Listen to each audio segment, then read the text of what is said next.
Yo, yo, yo, what's going on, guys? It's your boy Beats by Ash, back at it again with another banger today.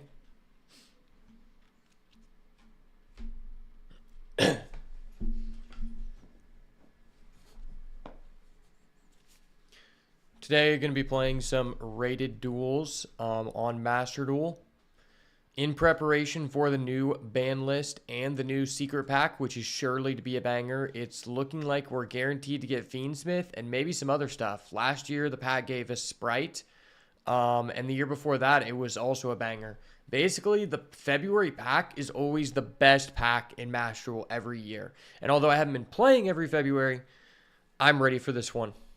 And I'm ready to spend money. But for now, we're going to have to stick with the good old faithful Labrynth deck.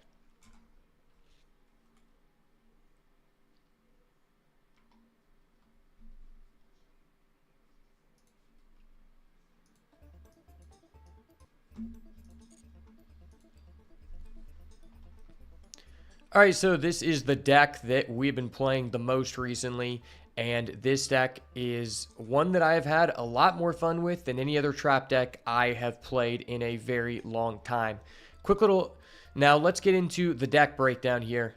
So starting off with the Labrynth monsters, I'm going to explain these for anybody who does not know anything about the archetype. Labrynth Coup Clock can allow us to discard it in order to activate a normal trap card that was set during the same turn, as long as you control a Labrynth monster. And this is considered and these cards we're going to talk about first are what's considered the furniture pieces. There are two builds, the all-out trap version and the furniture build, and I think everyone in the community has just overwhelmingly decided that the furniture/IKEA build is just way better, because it kind of turns your trap deck into a combo deck, and it gives you such a higher chance to win going second than just playing an all-out floodgate deck. But all of the furnitures, including Coup Clock, have an effect in the graveyard that if the condition is met, you are able to revive it from the graveyard or add it back to hand. With Coup Clock, you actually get to choose.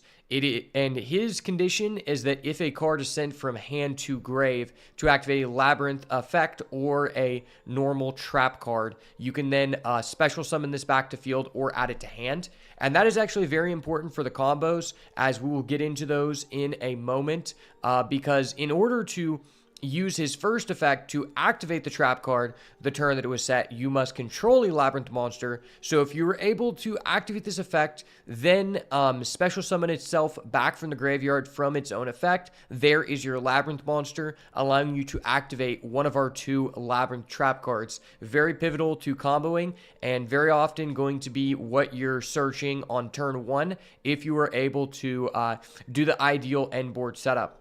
Next up for our other furniture pieces, we have Stovey Torby as well as Chandelier. For whatever reason, these are limited to 2. I wish they were at 3. It is slightly annoying, but I don't think it hurts the deck's consistency all too much. It just makes cards like Transaction Rollback, cards that you want to discard, probably slightly less interesting. Because if we had 3 of each of these, we would definitely play 3 copies of Transaction Rollback, just because it's a really good card to utilize in the graveyard. But both of these furniture pieces allow you to discard themselves as well as another card, or send themselves from field to grave and discard a card to set one of your 2 Labrynth trap cards from the hand or deck. And then just as Coup Clock, they have a revival effect as well, specifically when a monster leaves the field by your normal trap card effect. Very relevant, very important in order to do the combos. And as well, all 3 of these furniture cards are quick effects that can be activated during either player's turn, so that is good to be aware of. Next up, we have probably the best starter card of the deck, Ariana the Labrynth Servant, which on summon can add us any Labrynth card from deck to hand. As well, if a monster leaves by your trap effect, you can draw a card, then choose to special summon a fiend from hand or set one spell or trap. That effect is drastically less relevant, but it is there, so you do want to be aware of it. Very often what you want to be doing on turn 1 is you want to have access to your big welcome, which is the main combo starter of the deck, alongside a Labrynth Coup Clock to be able to activate it on your very first turn. So typically with Ariana, if you don't have a Coup Clock, but you do have a way to get Big Welcome, you're going to want to add Coup Clock and vice versa. You really want to get access to both of these two cards, or if you have a furniture piece, because these can search the Big Welcome, then you would also get Coup Clock. And one interaction that I will bring up there is that if you start with a furniture piece, as well as a Coup Clock or a way to access it, if you activate his effect first, and then on Chain Link 2 or on a new chain, activate your furniture effects to discard. Since these cards send from hand to grave in order to activate an effect, it will allow you to set your Big Welcome and then resolve your Coup Clock second effect on a new chain to revive itself, and that is very important to know. So you always want to make sure that you use your Coup Clock as Chain Link 1 if you're going to activate those cards in the same chain. And then next up, we have Arias the Labrynth Butler, and I was surprised that this card is an ultra rare in this game, and after I played the deck, I realized how important this is, and I actually understand a bit why they decided to make us whale for this card, because it is very important in order for this deck to have a viable chance winning going second, because this card is a quick effect that you can discard it to either special summon a Labrynth monster from hand or set a normal trap that can be activated this turn. So very, very powerful card going second, because if we draw any one of our turn skip trap cards alongside of it, we can then activate that during our opponent's main phase as a quick effect and just resolve one of those powerful trap cards to basically just steal the win from our opponent. And that comes up quite a bit, considering there are a lot of cards that can get us to a situation like that, as well as, you know, with your Maxi and your Fuelos allowing you to draw cards. Next up, we have one of the two waifus, lovely Labrynth of the Silver Castle. This one, you pretty much always want to play one of, because it is difficult to get out of your hand, and drawing it is really bad, but it is very important to the combos. The first effect means that your opponent cannot activate monster effects in response to your trap cards, which is very, very powerful, because the biggest choke point to this deck, if you want to know how to beat it, is ashing their Big Welcome Labrynth if you can, or their Welcome Labrynth, since both of the Labrynth trap cards special summon from the deck. And so if you get this card out first with your Welcome Labrynth, then after you get this on the field, you activate your Big Welcome, your opponent can no longer ash. So typically if you have both Labrynth traps, you want to summon this person first. That way you will have protection, because Ash Blossom does really suck when you get hit with it in this deck. Secondly, if a normal trap card effect would cause a monster on the field to leave the field, you can then, on a new chain, destroy one card in your opponent's hand at random or on their field of choice, which is very important when we get into the combos. And then finally, this card has 3 effects because it is obviously very broken. You can target one normal trap in the grave and set it. It obviously cannot be activated that turn, but as long as you control a Fiend monster, you can activate it, so it can allow you to reuse your resources. Secondly, we have Lady Labrynth of the Silver Castle. Typically, people play 2 of this. You could play 3.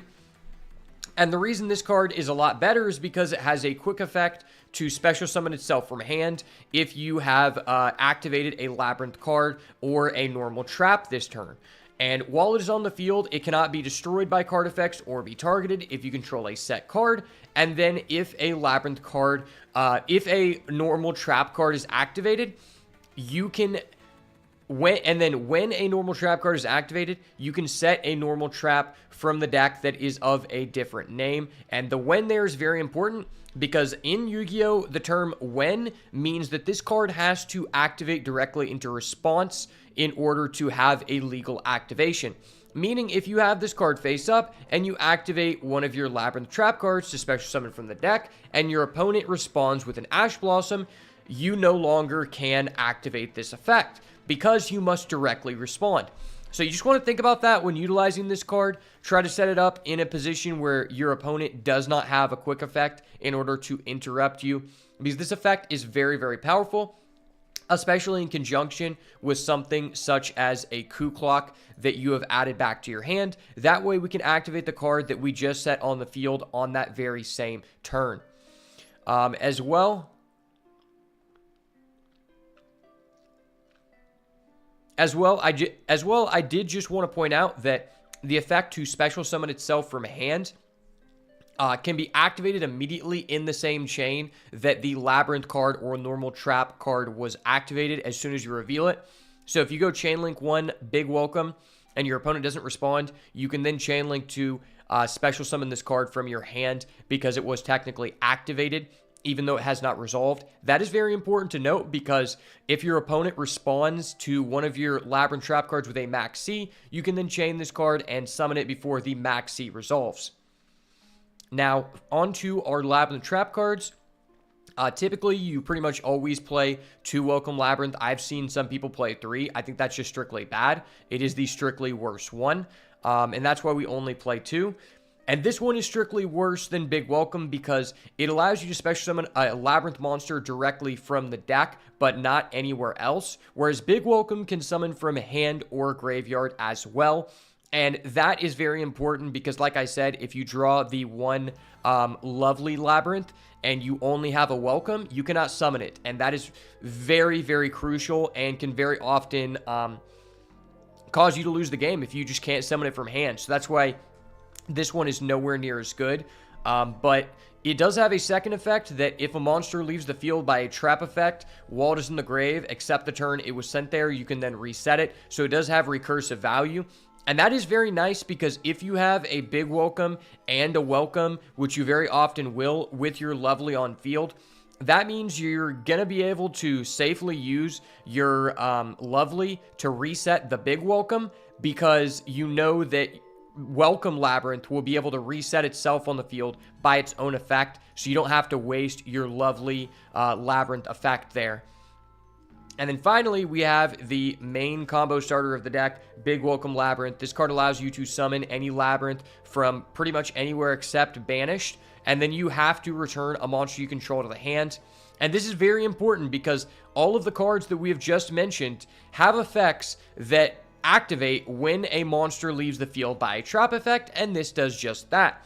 As well, it has a secondary effect that cannot be activated in the same turn as the first effect, but if you have not activated the first effect, you can banish it from the grave and return a Fiend monster you control back to your hand, or if you control a level 8 or higher Fiend monster, aka Lovely and Lady are 2 big waifus of this deck, you can choose to return any card your opponent controls instead. Now, if you target a monster your opponent controls and bounce it back to hand with that effect, you can still trigger your Labrynth effects that activate when a monster is returned. But if you target like one of their back rows, their field spell, you cannot activate those effects. That is important to note. But overall, the reason why this deck is so powerful. Now, finally, onto the non-engine. Fulos, I actually didn't have during our Master 1 climb, but I have since then acquired it, and it has been exceptional.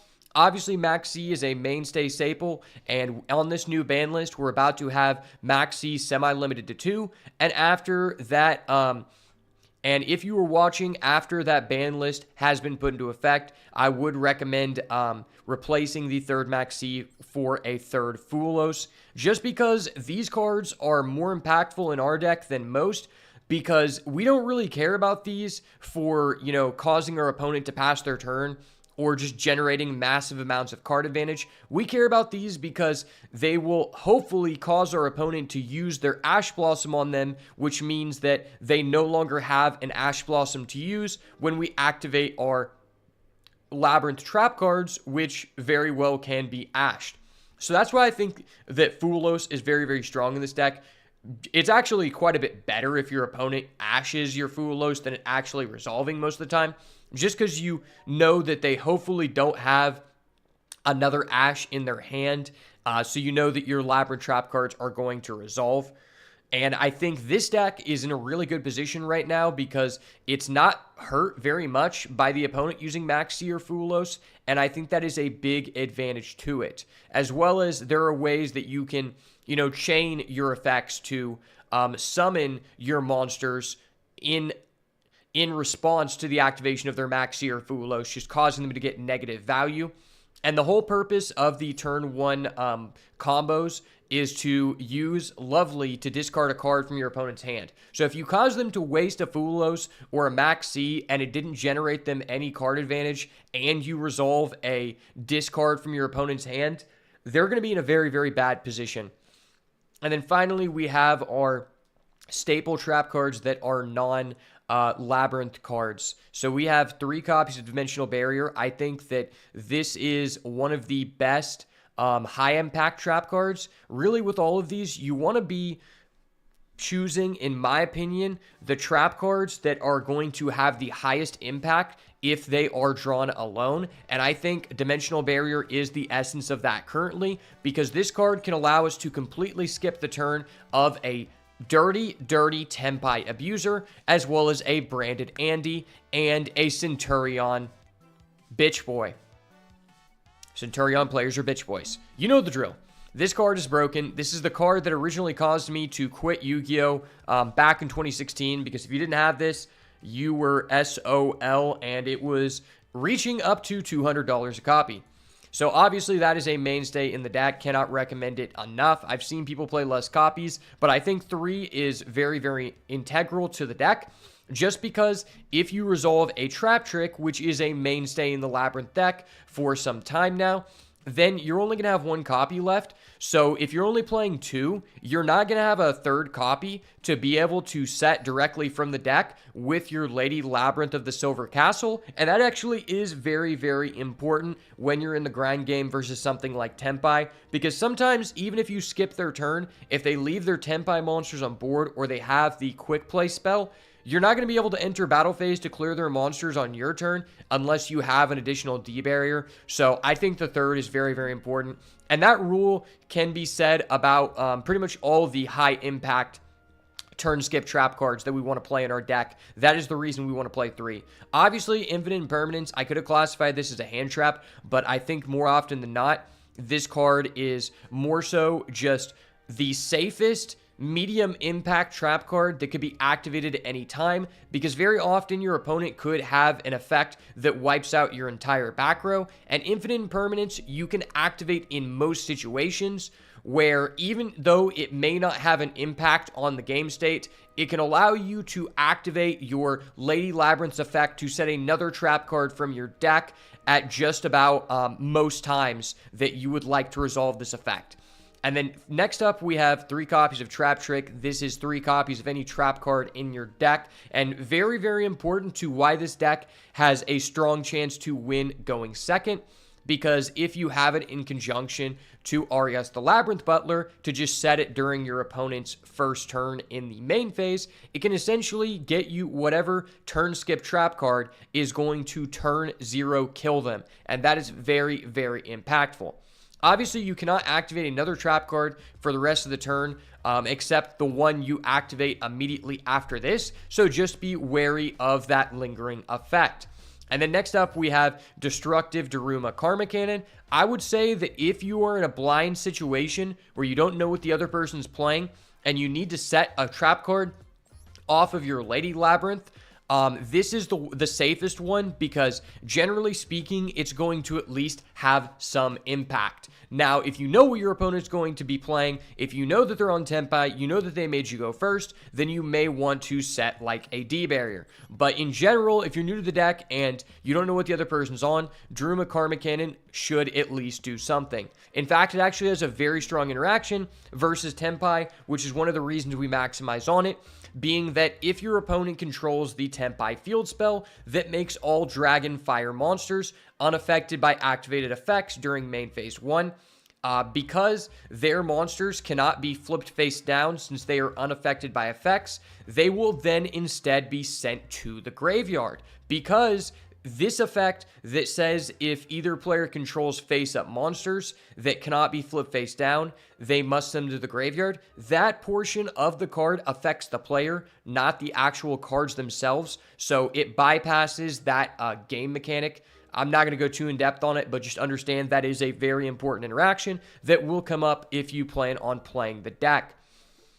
And next up, we have 2 copies of Transaction Rollback. I touched on this earlier, but if we did have, max furniture pieces, I would play 3 copies of this. The issue is just not in every hand will you have the opportunity to be able to discard this card. And fundamentally, at least in this meta at the time of this recording, not being able to put this in the graveyard essentially makes it a dead card. So that does kind of suck, but I think 2 copies is very important for your trap trick, because there are a lot of situations where if your opponent activates a Harpy Feather Duster or a Lightning Storm at the start of their main phase, you can at least trap trick to get your transaction rollback. It is then destroyed, and now you at least can reuse one of the trap cards that was destroyed from their AoE wipe.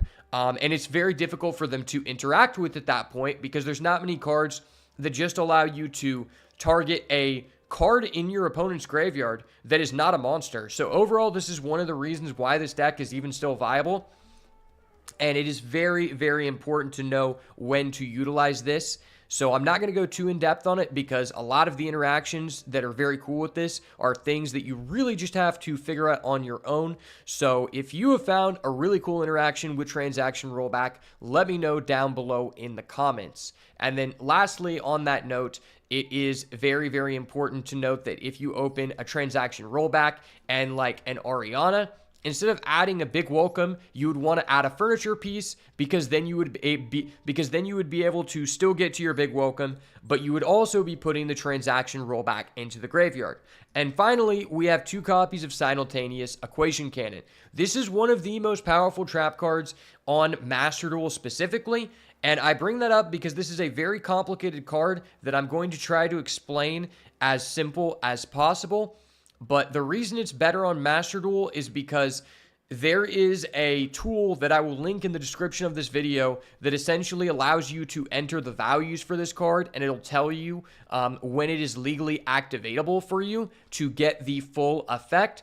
And since you just can't have that pulled up in person, you have to be very, very quick with your math with this card, and it's going to take some time to actually get used to that. So that's why I say it's a lot easier to use on Master Duel.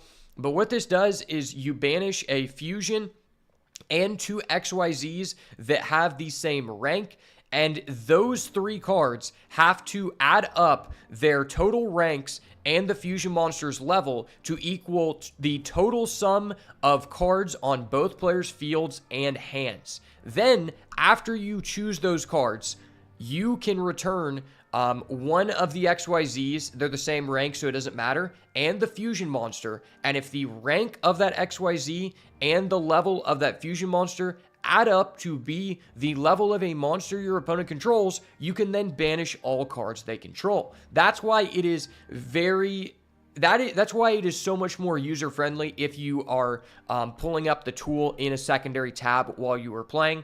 In general, it took me a long time to understand the value of this card, because I kept getting in situations where I didn't feel like it was live, and it's difficult to keep track of.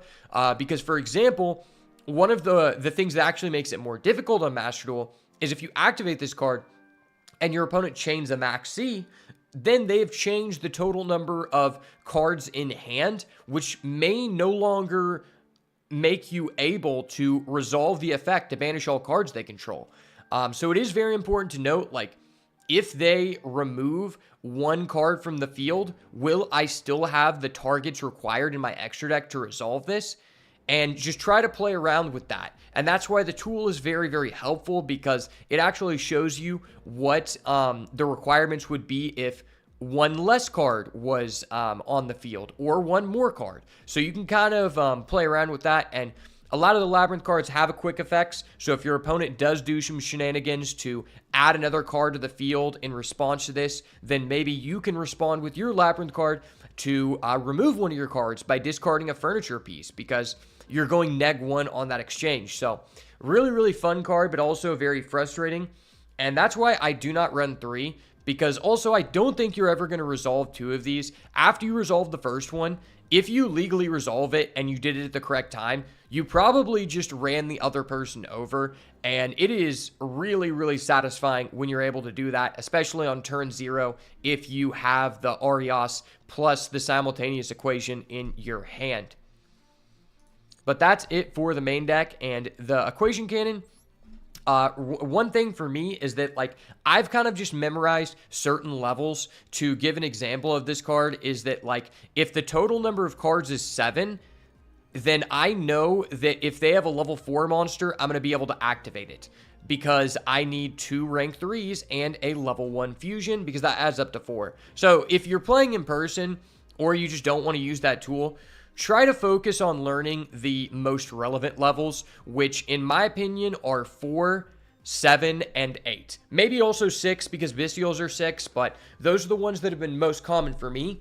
And because this card is such a high impact card in our deck, it has really dictated our extra deck, because as you know, Labrynth does not really care much about the extra deck. I have seen people build the deck in a way where they don't play Equation Cannon and they want to utilize the extra deck. But I personally just do not feel at this point in the meta that it is very often going to be worthwhile for you to remove your resources from the board to make any extra deck card.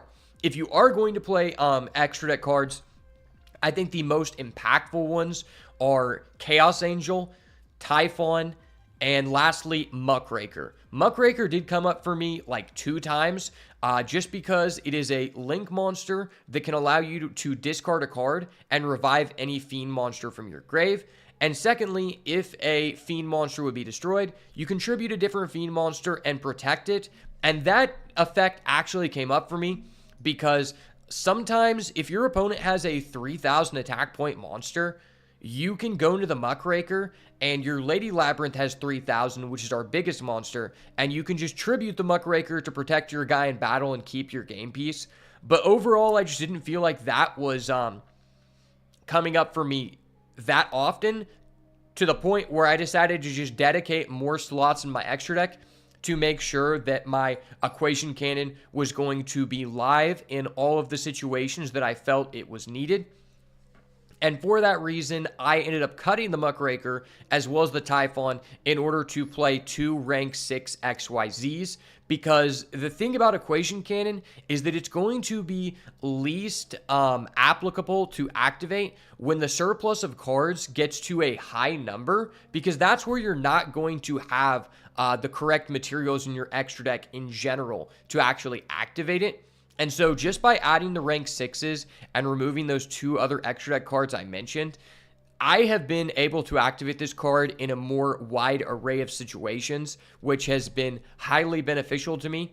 Because if you don't have as many targets for this card as we are currently running, you're going to have to activate this card as basically your last disruption and use all your other resources first. And sometimes that is just not optimal for you to win the game.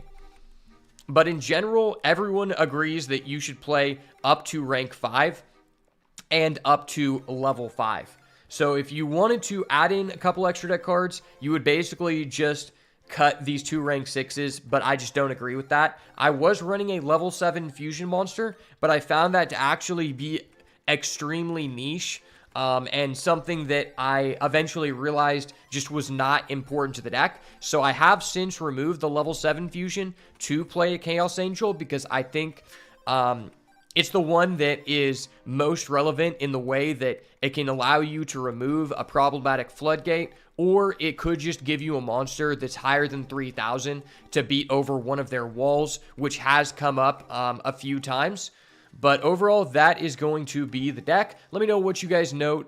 Let me know what you guys think about the build in the comments, and let's go ahead and hop into these games.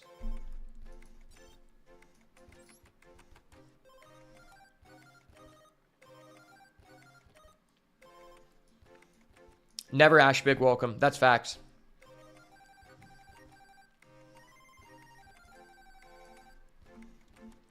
The only people who Ash Big Welcome are the people who are playing Tempai, and we don't respect those people. Okay. First game of the day, and we're starting off on the play. That's what you like to see, baby. Honestly, what I really like about this deck is that it feels like even the really fast decks, you can slow the game down to a pace where it feels very reminiscent to early 2010, 2014 Yu-Gi-Oh!, where you can special summon, you can, combo, and the other person can combo, but no one is one turn killing the other person or setting up a god board because this deck has so many ways to interact. All right, this is a very interesting hand. It's difficult to say what is correct to discard with Stovey Torby.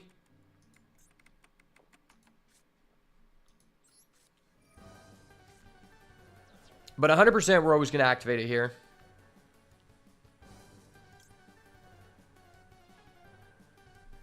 I think I'm probably going to just discard... I think I should probably discard Simultaneous Equation Cannon.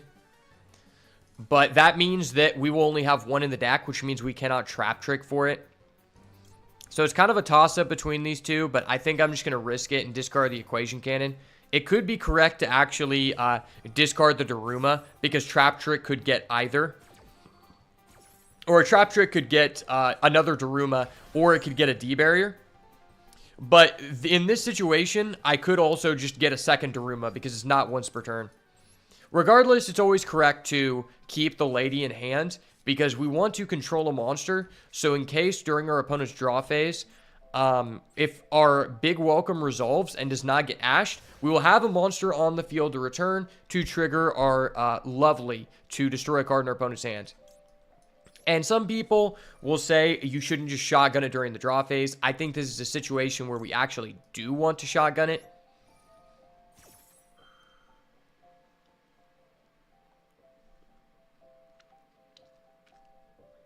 And I think I'm going to go ahead and just get...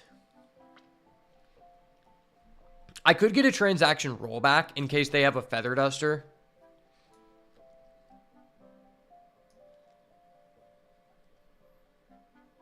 I could also just get a Welcome. Yeah, this is a tough situation. I think it's a toss-up because I guess we could use the Trap Trick in order to get a transaction rollback. So I guess we'll get the Welcome.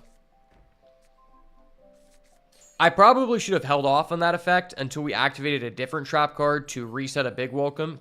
Since you cannot use that effect to set the same card, but that's okay. But what I was saying is, some people would say I shouldn't just shotgun this during the draw phase. In this situation, I actually do want to do that because I want to be able to resolve a effect before my opponent potentially activates like a Feather Duster or a Lightning Storm at the beginning of main phase 1, since Tenpai is just so popular. Theoretically, you could hold on to it, but if I don't do this here, I'm not going to already have a trap card set, and I am very susceptible to my opponent playing an AoE. And that's fine. We're just going to let our opponent imperm this. We got a card out of their hand, and we're going to keep our Lady in hand since we already utilized its effect to set from the deck. Once again, that wasn't optimal, but whatever. We got a card out of it.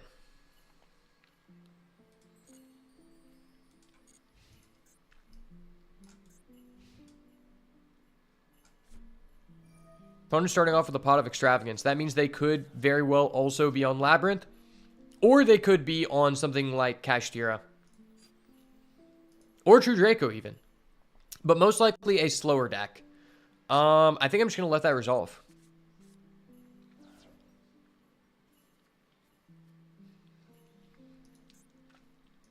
Now, this is actually one of the cards that you could play in this deck. I personally decided not to because, although I do think it is good in the deck, it messes with your Simultaneous Equation targets.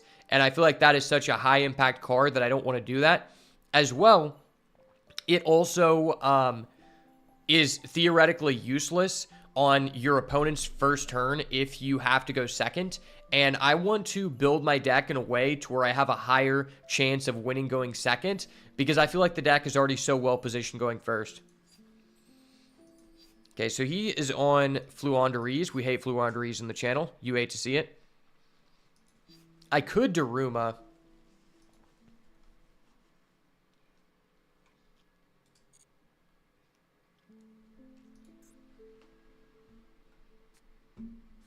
I think we're just going to wait until he gets a big penguin.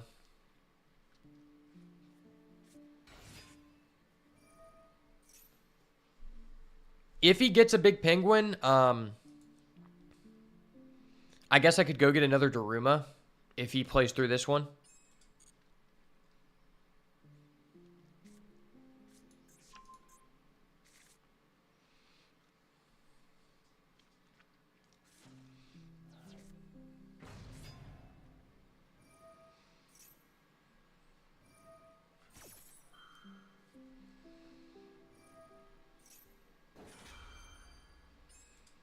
We're just going to let him resolve that.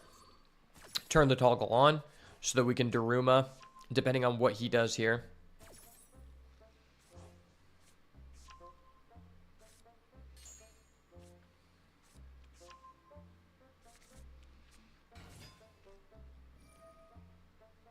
Okay, he's going to go for his tree.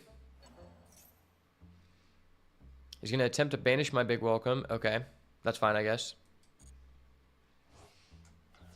Don't really care too much about that.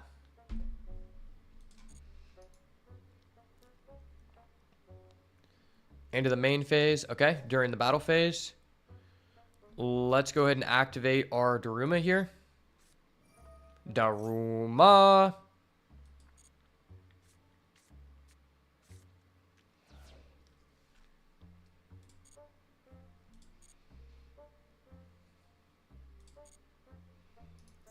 And our opponent's just going to leave the battle phase.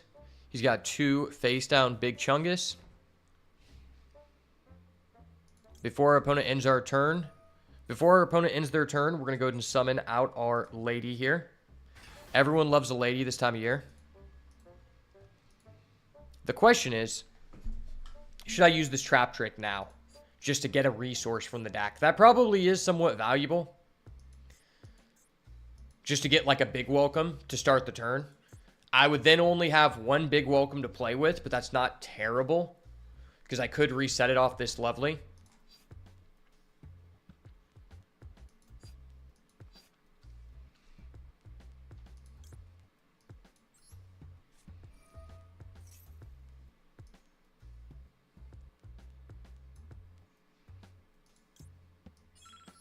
Yeah, we're just going to get the big welcome for next turn.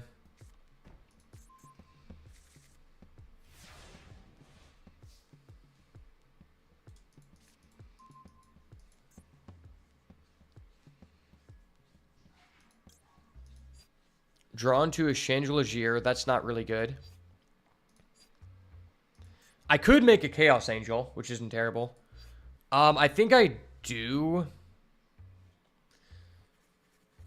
Do I welcome Labrynth right now?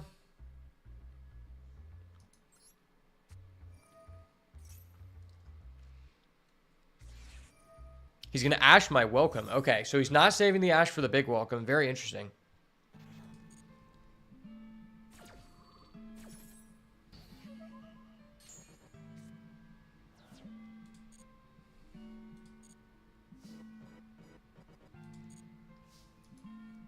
Go to the main phase here. We'll flip summon our lovely.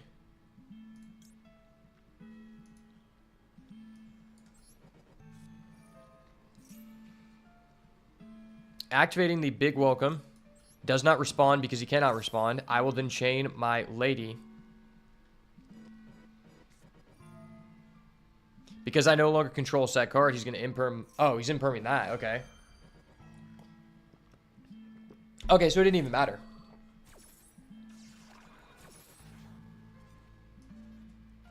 Okay, whatever.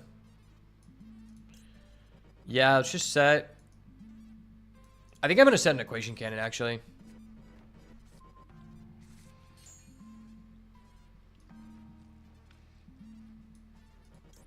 And I'm going to summon a Coup Clock. Bouncing the Coup Clock back to hand.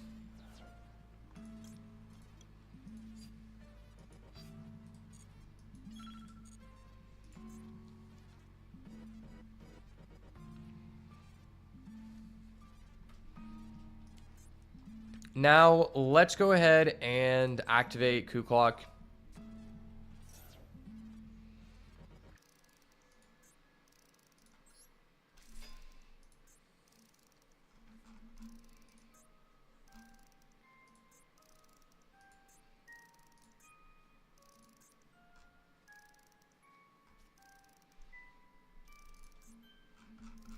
Chaos Angel is a fiend, right? Okay, so I could go into a Chaos Angel here to force out his back row.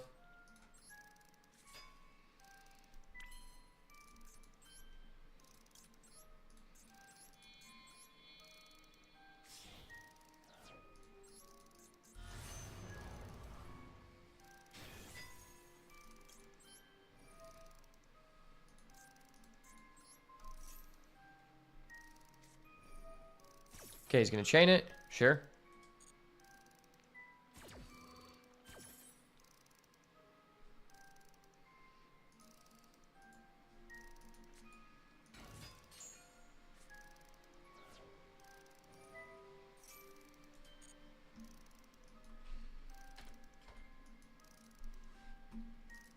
Okay, so ideally here, I activate the Equation Cannon in response to his Mega Raiza.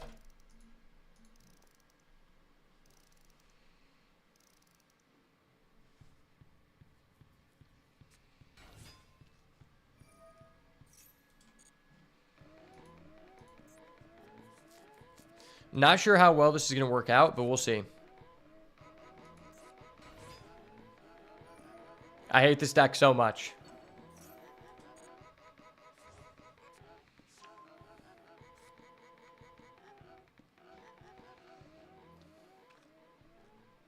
This deck should be banned. I hate this deck.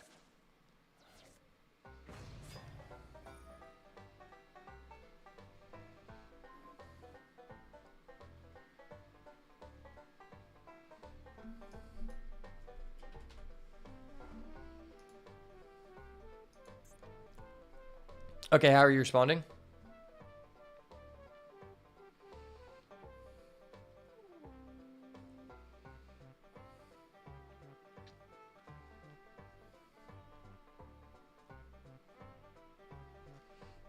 Sir, how are you responding? Hello? Judge?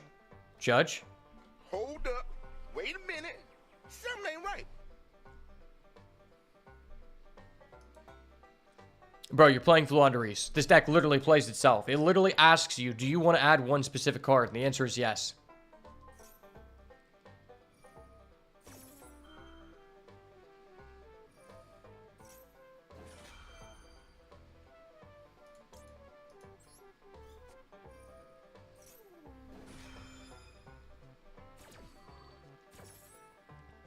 Okay, we're going to go ahead and banish this. Banish this. Banish our Tearlament's Kit Close. Shout out Tearlament Kit Close.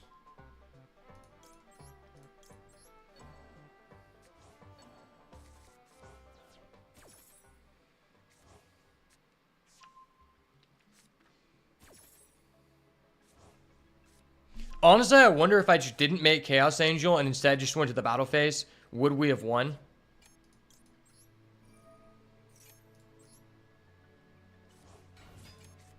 Oh wait, I think we actually win.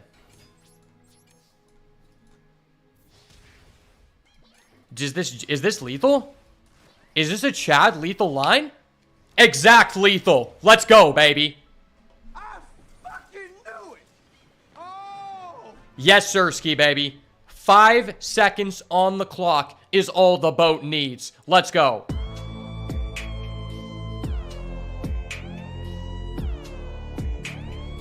Whoa, okay. I got too excited, guys. I got too excited. Almost knocked over my drink. Wow. That was a heated Fluandereeze victory. Not many have lived to tell the tale of taking down the honorable Mega Raiza. JK, there's no honor with Mega Raiza. It's just a bullshit card. High elo player confirmed. Damn.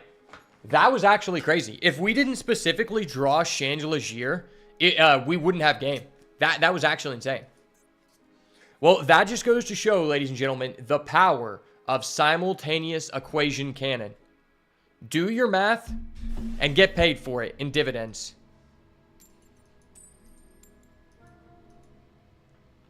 Bro, this guy's using an Easter Island head? How is that a part of Yu-Gi-Oh? What the hell? Okay.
Match number 2, baby. Time for the Goo Goblin to go to work.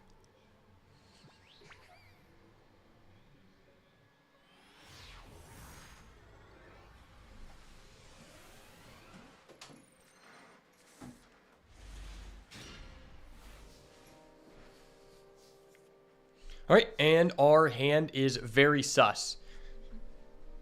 This is the kind of hand where if our opponent has an Ash Blossom, we completely lose the game. So we just got to do it. Start off with the Ku Klok Chainlink 1. Chainlink 2, we can then activate our Chandrila to discard our Arias the Labrynth Butler. Does not look like our opponent has a Maxi or a Fuelos at the moment. We can go ahead and set our Big Welcome Labrynth.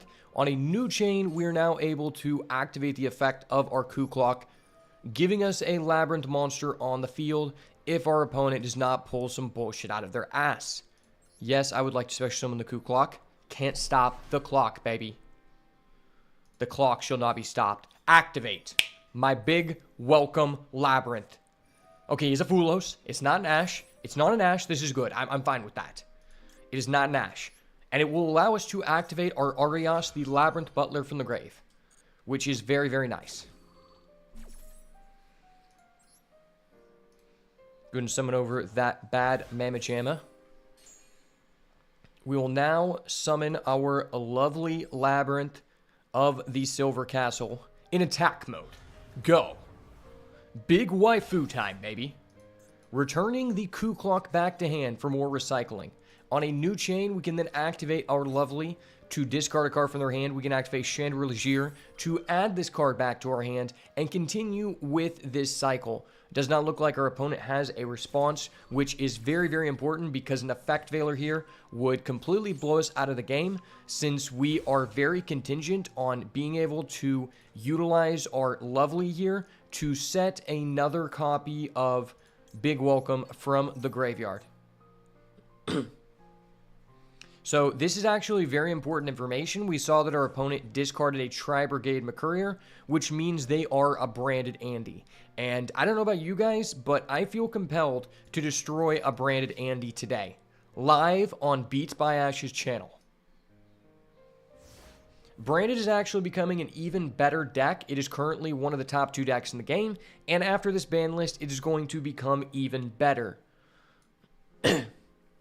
So we need to make sure that we destroy them in the most respectable way possible. Unfortunately, we do not have the ability to access a dimensional barrier, which would be extremely strong here. But what we can do is start off by activating a Big Welcome Labrynth. Our opponent does not have a response, which is very, very nice for us. And then we can go ahead and... Oh, we don't need to do anything. We're just that good. I mean, we had a Max C. It was looking pretty good. We were going to hand rip for 1, but that's all it takes nowadays. Branded Andys are no match for the Labrynth waifu entourage.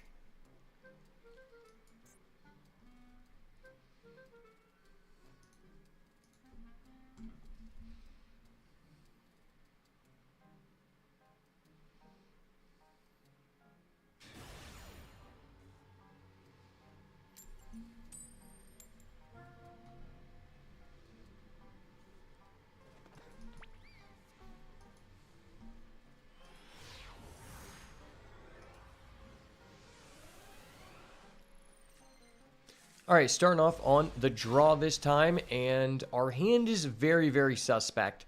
So we have the Arias, but unfortunately, it is not the greatest situation considering we drew our rollback without a discard fodder, and we drew our Lovely. Lovely gets a little bit better because we have the Arias, but it's not really a great thing to be doing going second. And our opponents can activate Rite of Eremacir, which can give them an automatic negate. That's actually very, very bad for us. I think I'm going to let that resolve for now.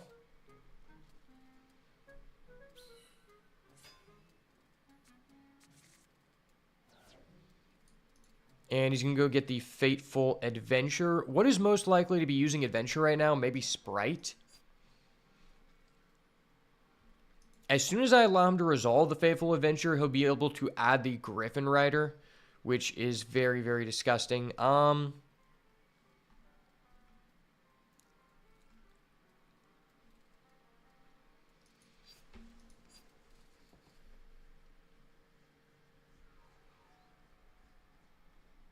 If we Arios to set the trap trick and activate it,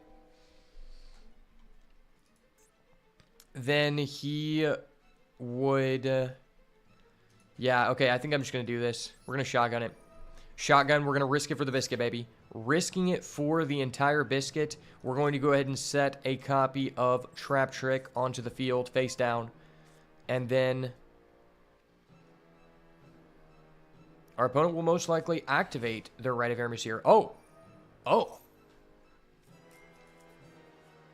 They have a Zodiac Thoroughblade. Zodiac Thoroughblade. That is very, very interesting. Okay. I'm going to chain my Trap Trick here.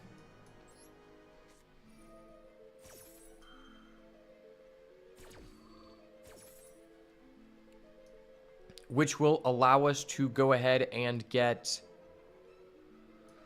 most likely a destructive Daruma Karma Cannon here.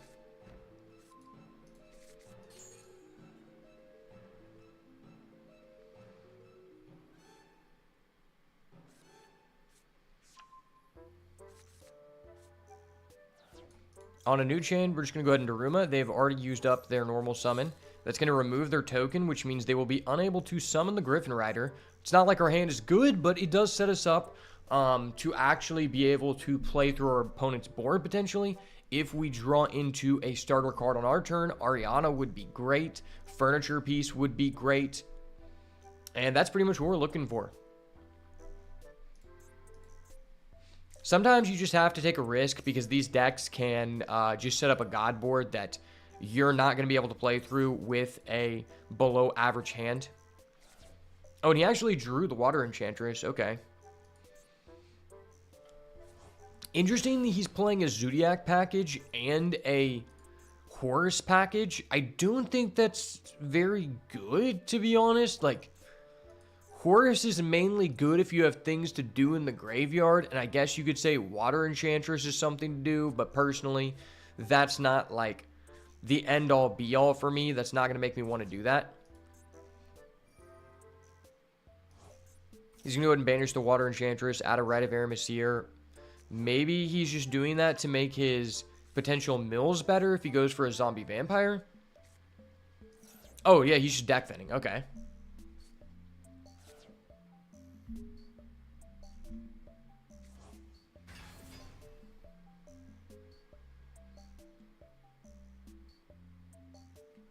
Opponent's going to go ahead and summon out Happy and probably overlay into a zombie vampire here. If he doesn't make a zombie vampire, I would be really, really surprised.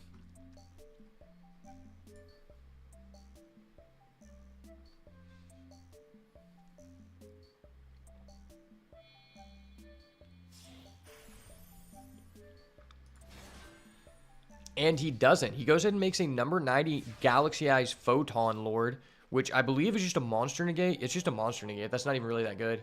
Okay, we drew into a D barrier, which is actually, like, freaking terrible. And I think we're just going to have to scoop this one up. I mean, there's nothing we can do. I can big welcome on his turn. And then what does that really do for me? Not much. I mean, I guess it's something. Maybe I'll be able to cheese this guy. You know what? We'll play it out. We'll see if we can cheese this guy.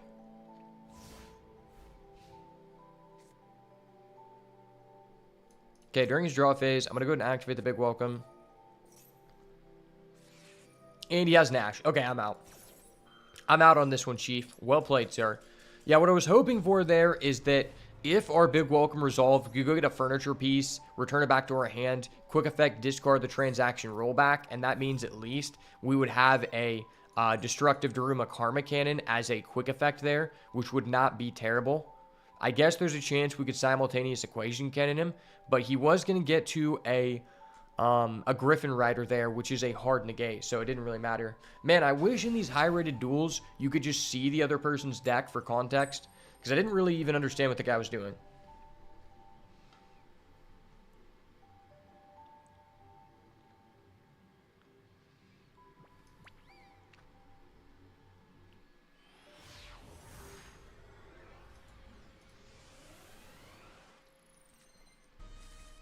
All right, starting off on the draw here, our opponent is also a man of class, sporting an identical pot of greed. Mine is obviously cooler because I'm going no base, because I am the base. I'm the based boy. You already know what it is. Opponent starts off by normal summoning a live twin Leela. Very likely that he is on a sprite deck. So I guess I'm going to go ahead and start off by activating Fulos, check for the Ash. Ash check. Ash has been checked. I fucking knew it! Oh!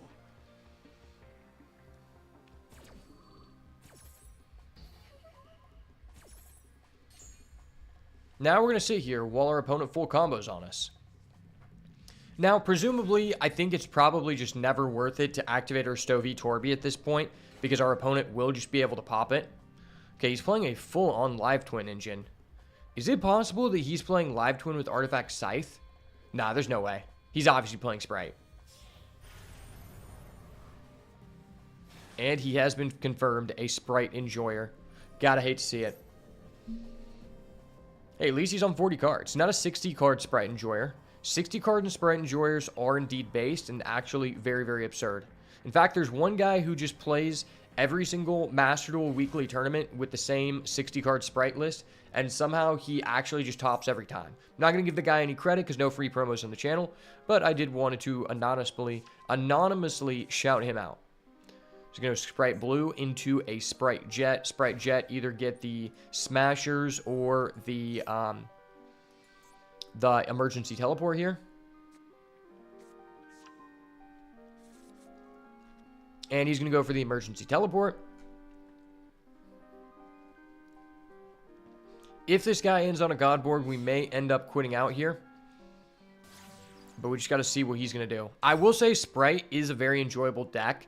I used to love this deck in the TCG, and I really wish it wasn't so expensive on Master Duel because it is very fun.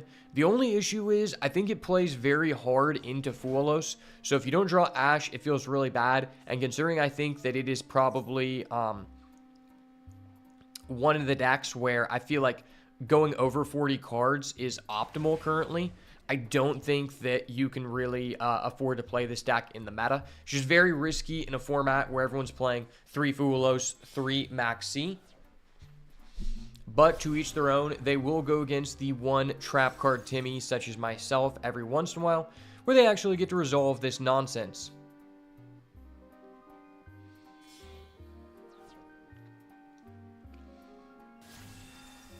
Oh, he's actually making the Live Twin link. Interesting. Okay.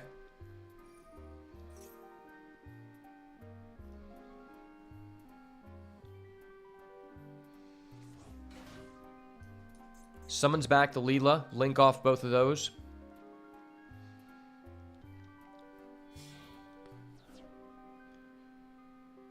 Gonna go into a evil twin Leela to bring back his evil Kisakill to draw a card. That is completely fine with me. Now, maybe I actually should go ahead and set a welcome Labrynth here. I think simultaneous equation cannon is pretty useless in this matchup.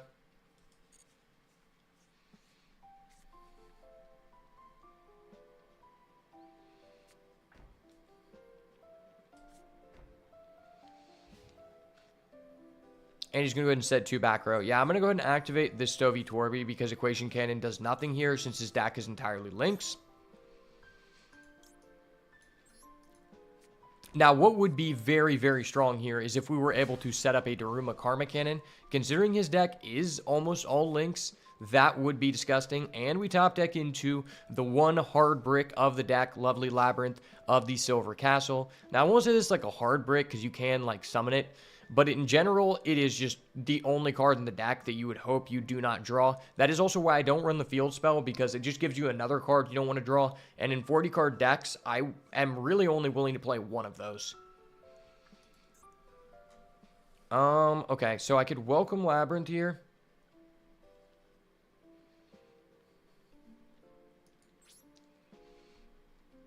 Let's attempt to go to the battle phase.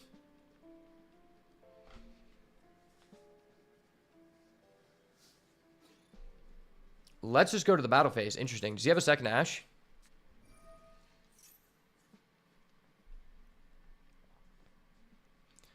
So he will be able to just revive his IP Masquerena.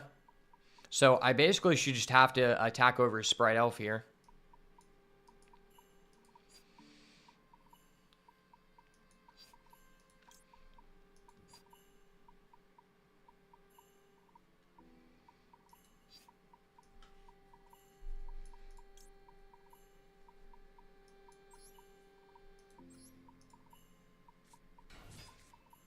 Special summon Ariana. Ariana effect. Hopefully it resolves. And it does resolve. Okay, nice. We are going to go ahead and add a Labrynth Kuklak.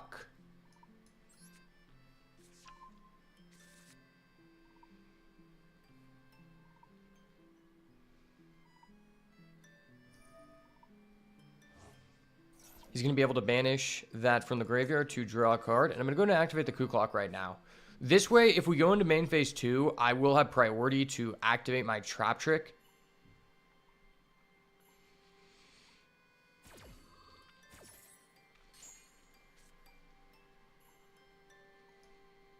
Hopefully he does not have a Sprite Gamma Burst. If he plays the one of Gamma Burst, I'd be very triggered. Okay, he plays a Sprite Double Cross.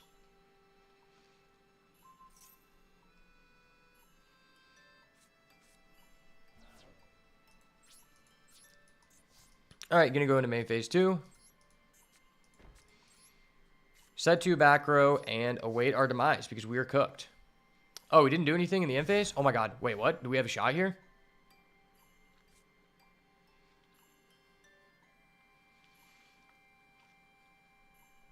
Do we have an actual chance? What in the wazoo?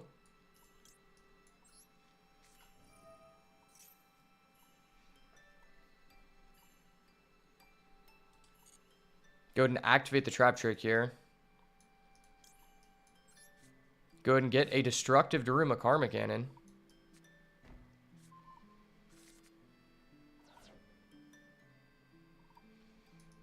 Holding full control. We're going to go ahead and activate the Karma Cannon. And send everything on the field of the grave. Now it's time to hope that we do not die.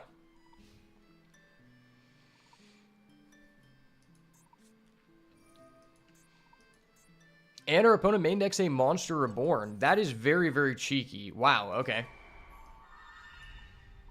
Well, they main deck a Monster Reborn. RIP in the chat, boys.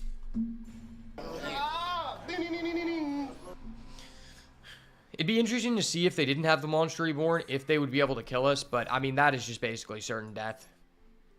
I'm very limited on resources. Very unfortunate. 1 second. I'll be right back.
Alright, sorry guys. Had to fix my food. We'll play a couple more games here. I really just hopped on to record this video.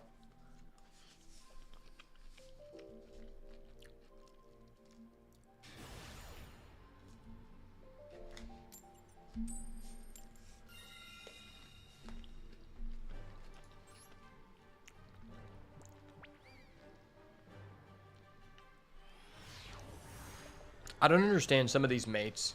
Some of the mates just look terrible. Yo, what's up, Key?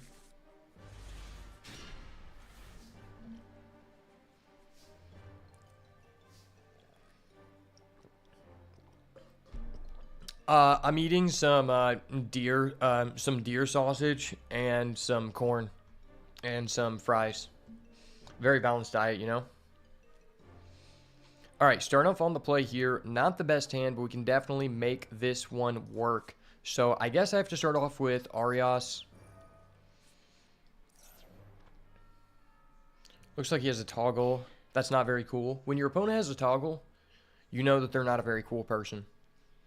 All respectable individuals should just completely shut off their toggle when they're playing against you. That's how you establish respect between you and your opponent. But our RES is going to allow us to set our welcome. If everything resolves, we may get to do a broken combo. It does not look like we are going to be able to do that. But I will be able to do a couple things here. We can go ahead and first off chain our Arias to revive from grave. And then we're going to chain our Stovey Torby so that it actually goes to grave and discard our Arias.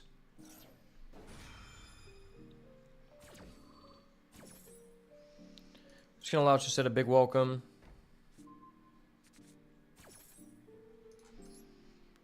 Summon out our Arias. And then welcome, going to summon us our Ariane.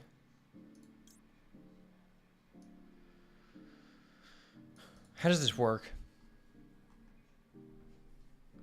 Okay, yeah, so Labrynth Kuklok just says discard, so we are going to be able to actually set this up. It's not completely garbage. Yeah, so we're definitely just going to go for Ariana here. That gets banished, unfortunately, but Ariana, if it resolves, will allow us to get a Kuklok. And he opened the 1D shifter plus Imperm. That is incredibly toxic. Hold up. Wait a minute. Something ain't right. I don't think I've seen anything more toxic in my life, but this is the world we live in. All right. I have two interruptions here. I've got an Imperm in the middle column where we could do some cheesery.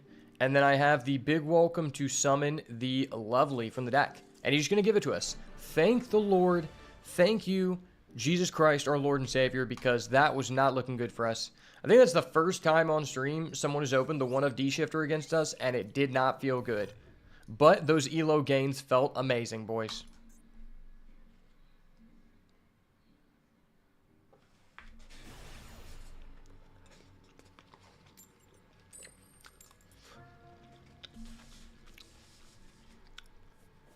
I haven't really been able to stream or make content much because my mom just got out of the hospital. I've been helping her, so I've been having to get a lot of things done for her.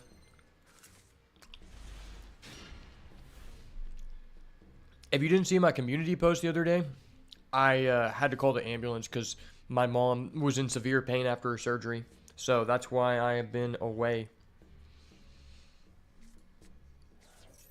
All right, starting off on the draw versus a branded Andy here. And we open the Arias. Unfortunately, though, we don't have a way to turn 1D barrier this guy. That would be absolutely hilarious if we could do that.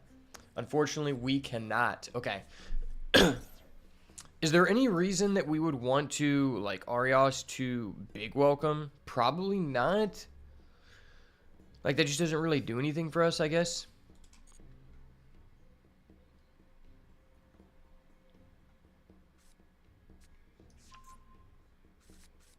Okay, he's gonna go ahead and have Bestial Serenir.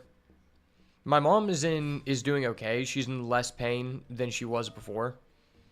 For a second, she thought that she was gonna die because the pain level was like higher than like giving birth. Okay. Our opponent has not shown that they have a branded fusion. He is on 60 cards, so it is possible that by activating this imperm here, we could stop him from getting branded fusion. And with only one interruption in this hand, I think I just have to risk it.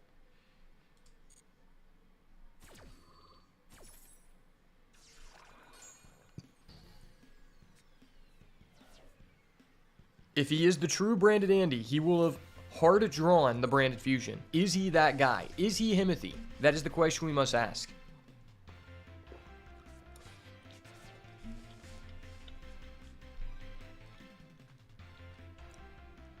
Our opponent has now sent the branded retribution.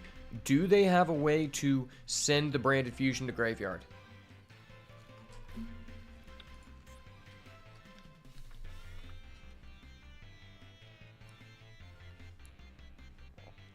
This is very interesting because they started off with an Albion the Shrouded Dragon, which would have allowed them to just go ahead and add the branded fusion. But it looks like they actually may not have it. Maybe they just hard drew the branded fusion here. Thank you. I appreciate it, Key. Thank you for everyone for the prayers. Things are better now.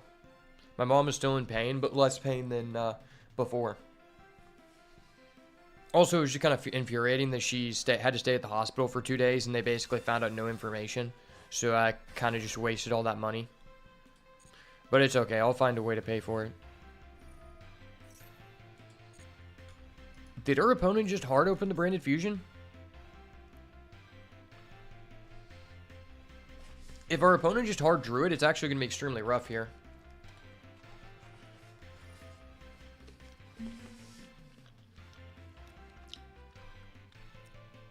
By the way, what did you guys think about the, wait, what is he doing? Oh yeah, why are you trying to activate your effect when your guy's negated? What the hell? I hate people that do that. It just makes it like where if you look away from the screen, you're like, wait, this guy can do that? And it's like, oh no, he can't. Oh, wait, he drew a branded in white? This card is so ass. Why do people play this card? It's literally ass, bro.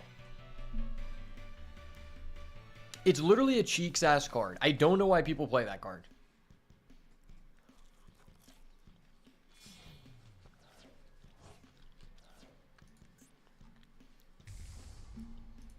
This is why I don't like Brandon White.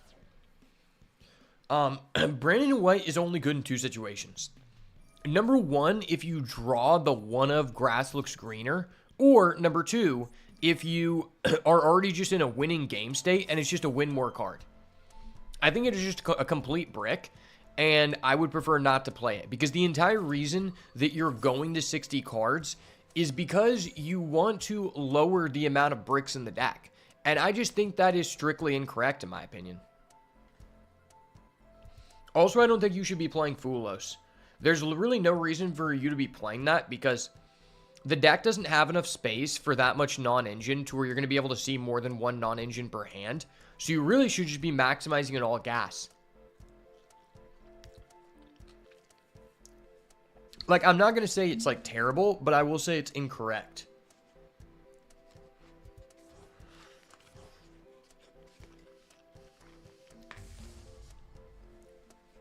I was actually one of the first people to top a regional with Branded. Not to say that that's like really a big accomplishment, but I got the structure decks like a couple days early before release, and I made a video on the Branded Despia deck the first day that I got it. So I think I might have had the first ever Branded Despia IRL profile because I had the product before other people. And that same weekend that it was released, I played in a regional with my friend Luke and Chan, and I ended up getting top 8. Pretty badass. It was with an adventure version, though. And we didn't have, like, the newer cards. We didn't have Bystials. It was just Lobelion and Albion. So he's ending the main phase. What does this do? Target one monster your opponent controls. Oh, one monster you control, one card your opponent controls. So then, okay, that I don't like.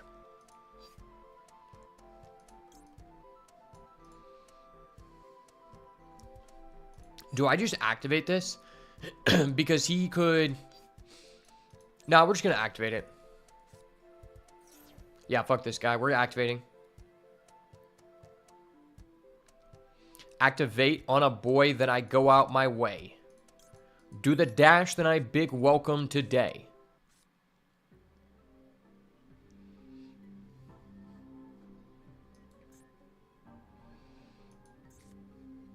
Wait, what the hell? What the hell? Hold up. Wait a minute. Something ain't right.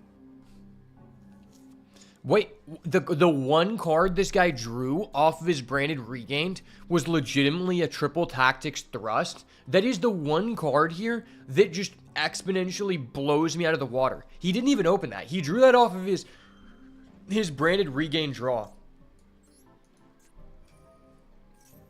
Okay, this guy is a legitimate cheese lord. Wee woo, wee woo. We have a cheese lord in the mist. I repeat, we have a cheese lord. Gay guy alert. I repeat. Gay guy alert. There is a gay guy. Gay guy alert. If you know that sound, you're an OG. Okay, let me shut the door. 1 second. Fuck. This is so ass. I think I'm just cooked. I think I'm on copium, and this just isn't going to help me because he had a triple tactics thrust. You know what? Fuck it. I just want to see what he adds off this thrust. I'd be interested to see.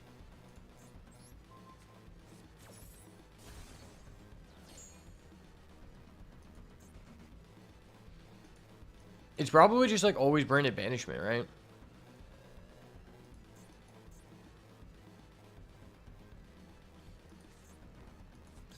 Oh, he's sending an imperm. Okay.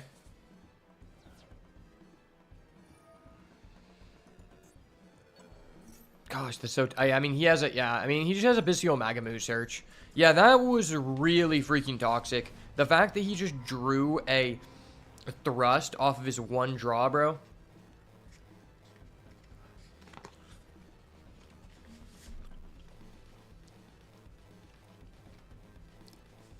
It's all good, though. I was still eating, so I'm probably not going to use that game in the video. I mean, it wasn't really a good game. Not just because I didn't win, but because they're just, like, it wasn't interactive.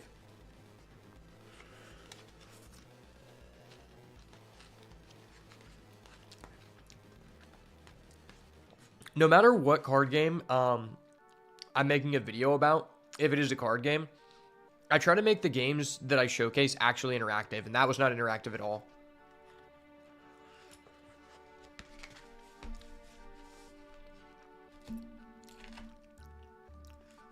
That's what we call playing with yourself. He was playing with himself, and then I tried to be a peeping Tom and interrupt him. And then bro was like, let me just triple tactics thrust. Let me just pull this out of my keistered asshole.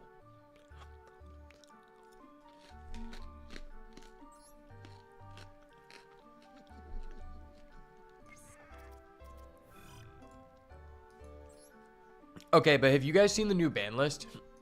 What do you guys think of the new ban list? The new ban list, actually kind of fire.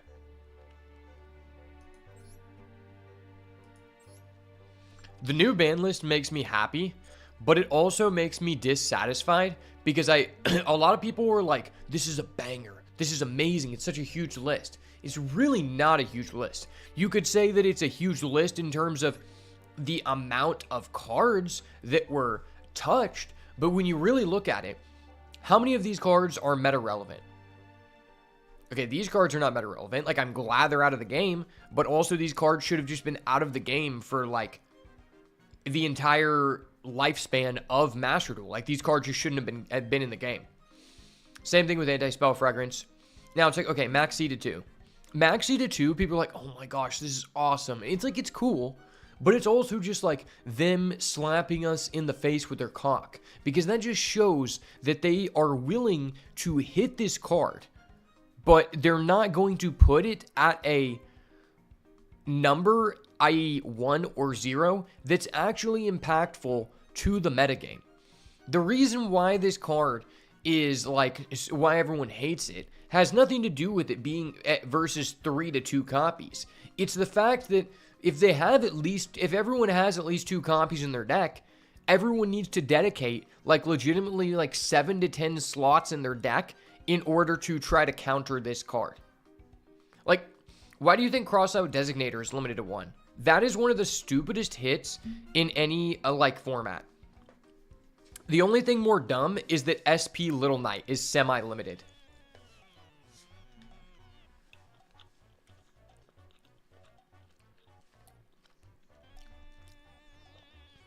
I don't know how many people know this, but in Japan, SP Little Knight, the Link 2 that lets you banish a card in the field, is actually semi-limited in Japan.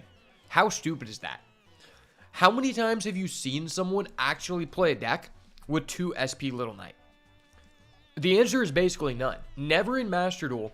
And the only time you ever wanted 2 SP Little Knight was right when the card first came out in the, what's that one deck? Rescue Ace? The Rescue Ace, you wanted 2 SP Little Knight, but if you didn't have 2, it didn't really affect you that much. So that's what I'm saying about Maxi. It's like, okay, going from 3 to 2 copies, it's like, I'm glad that there is a slightly less chance that the other person is going to go first against me, set up a God board, and have Maxi, but I'm also dissatisfied in the aspect of, okay, it doesn't really change the game fundamentally, and a lot of people are talking about it too much, because ultimately, people are still going to be required to build their entire direct around Maxi. And if your entire card game economy is built around one card that everyone has to run and everyone also has to counter, there's obviously like an overwhelming problem in your game that should be addressed, and you're essentially just saying, okay, we know this is an issue, so we're going to slap you in the face with a wet dick. I mean, that's basically what it is. You know, same thing, like, Sangan Kaiman going to 2, I actually think that's a very reasonable hit. And the reason being is that this card isn't like a turn skip card. It's a card that can be searched, but also the deck is hit in such a way to where I actually think putting this to 2 copies makes a notable difference. Because with the way that the Tenpai deck is currently played, with its current limitations of 1 Chandra, 1 field spell, it's really just like, if they don't draw Sangan Kaiman and they have to search it, it's going to be, you have somewhat of a chance to be able to beat them if they made you go first. But by putting this to 2, it lowers their chances of hard drawing the Kaiman. And if they're not hard drawing the Kaiman, then, like I said, you have a decent chance to be able to play through it.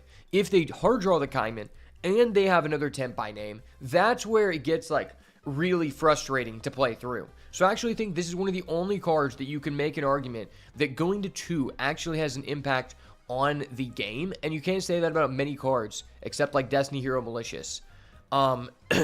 But in general, I just hate cards being a 2. I think it like serves almost no purpose, and I would honestly be completely fine, if not happy, that if there was just no semi-limit. A card can only be banned or limited to 1. That'd be fine.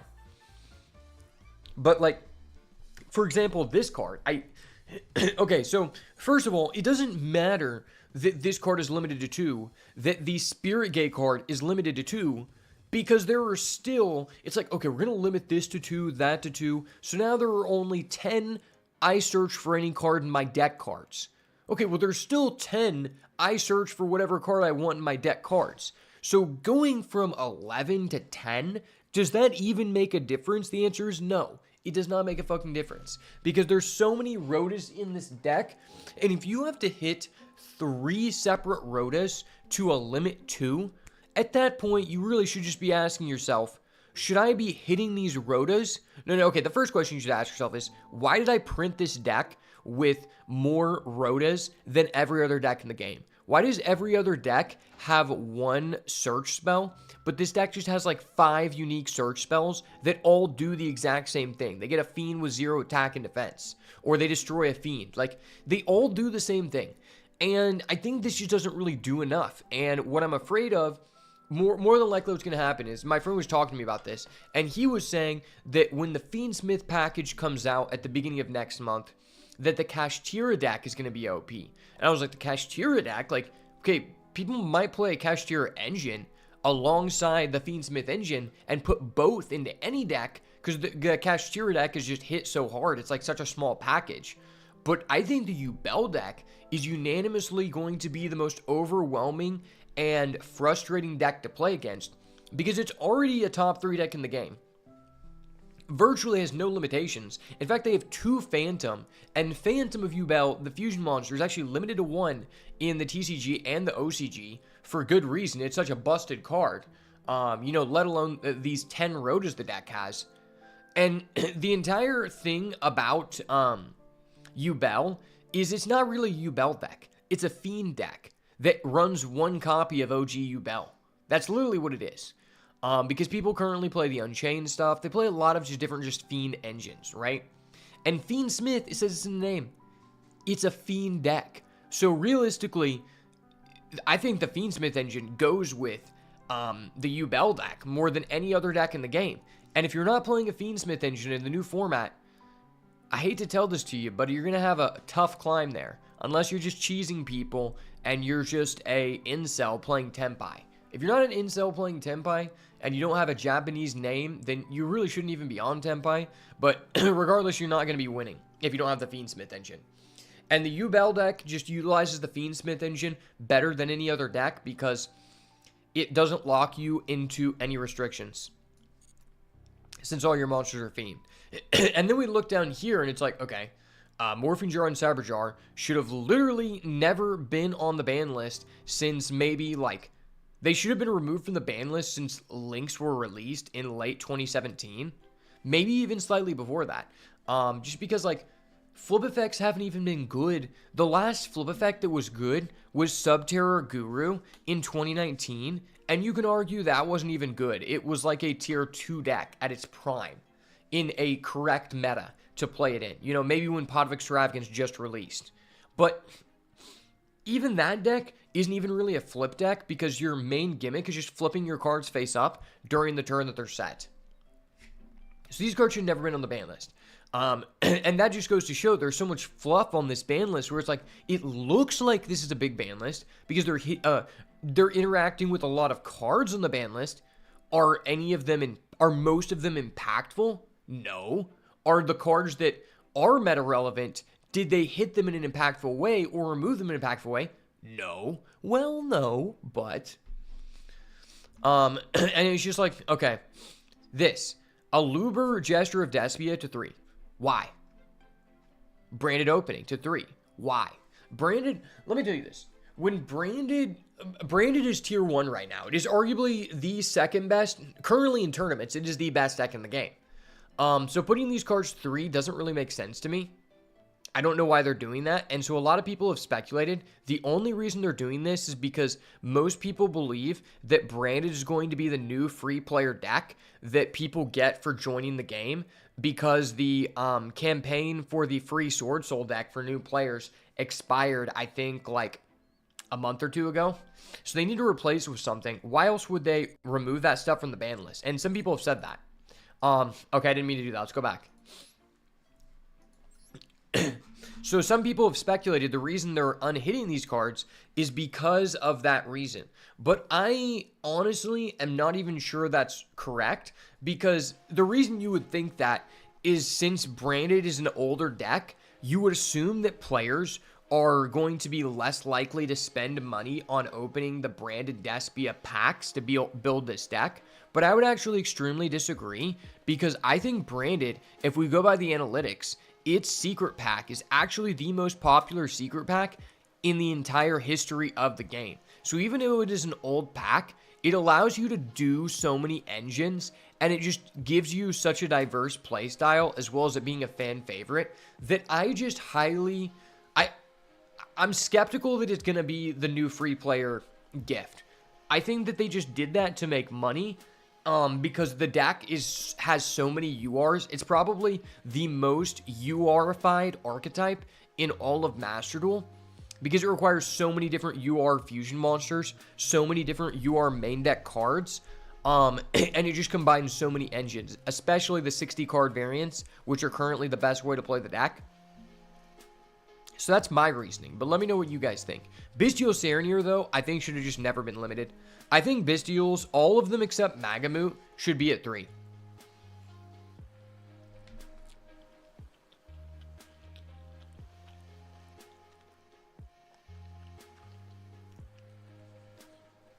And honestly, if they errated Magamut to say, you can add any dragon monster from your deck to your hand except this card, I think Magamut could go to 3. The only reason why Magamut is objectively OP in a vacuum is because it can add itself. Yes, being able to add any dragon from deck to hand is very powerful, but it does require setup. For example, in the Tenpai deck, where you get a lot of value out of being able to search for any dragon, the deck is all fire. So you can't even trigger it off of your own monsters, meaning that you're going to have to go against someone who's going to be playing lighter darks. And if they are not, you're SOL, and you just have a dead card in your hand. You can't even activate. Their extra deck doesn't even have that many lighter darks. And then finally, we have Celestial from 0 to 3. This card should have like really never been banned. I just think that DPE was never really that OP. I feel like Scythe was OP.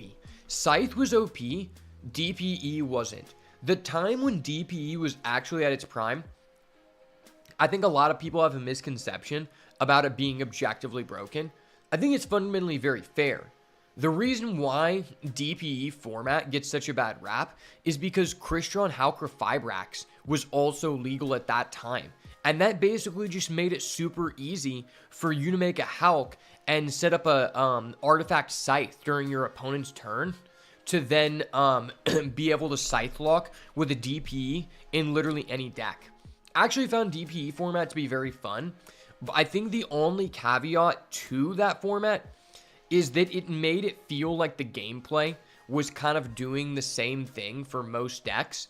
Everyone was doing a similar thing, whether you were playing Prank Kids, Sky Striker, anything besides Sword Soul was doing the same thing, Cyber's combo, because they were all just generating bodies to link off for a DPE and potentially like a Crystron Halcla Fibrax and an Artifact Dagda to set up a Scythe. And at that point, you really just have to ask yourself, okay, is a pop 1 every turn that gives you a potential draw 2 if your hand is empty? Is that really what's OP when you're forced to run legitimately 2 bricks in your deck? No, I don't think that's unfair at all. I think what's unfair is that Artifact Scythe is in the game. Artifact Scythe should just not been in the game. It's just a fucked up card. It's like Max C. It was a card that was made back in the day before it was abused. So I think Destiny Hero Celestial should have just never been banned. And I'm totally not saying that because I own an Ultimate Rare first edition Destiny Hero Dasher, which was very contingent on this card being legal. It's not true at all.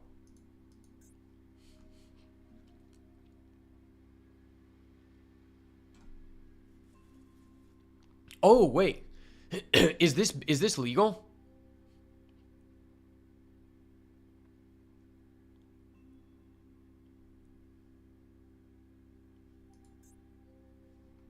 Oh, no, okay.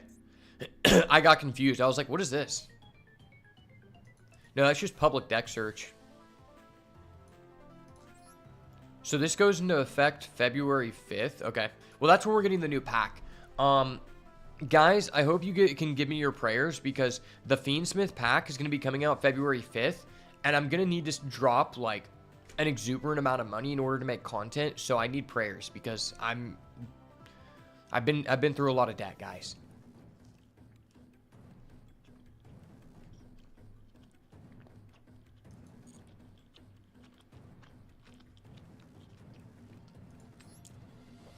I know that you guys like seeing me going into debt, but I don't.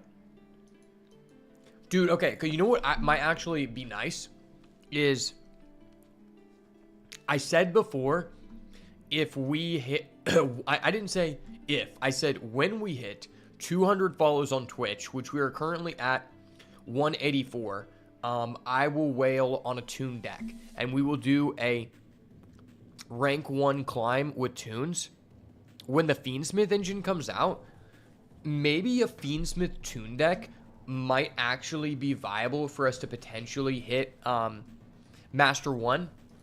Because there's a chance that the Fiendsmith deck engine is just so busted that if Lacrima is legal, which is a card that has been banned in the TCG, that we may be able to, like, just have the Fiendsmith deck engine carry us and just, like, also summon, like, a toon Blackluster Soldier and kill people.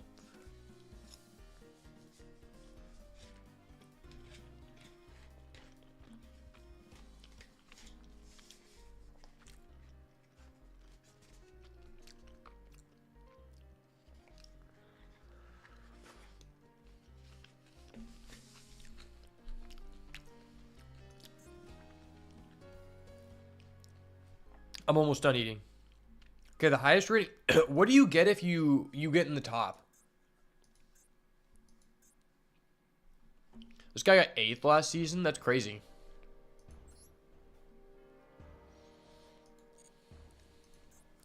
Let's see what this guy's playing while I eat.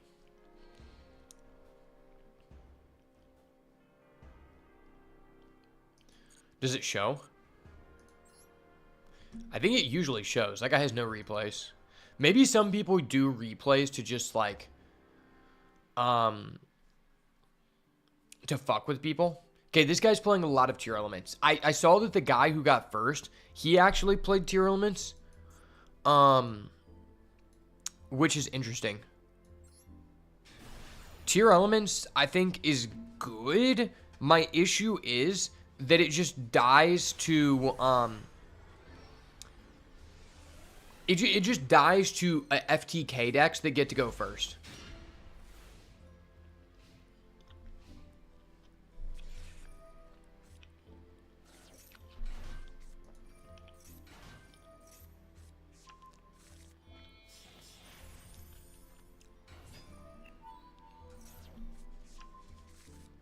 Okay, is this guy just going to break an entire Cybers board with one Super Poly? I bet it.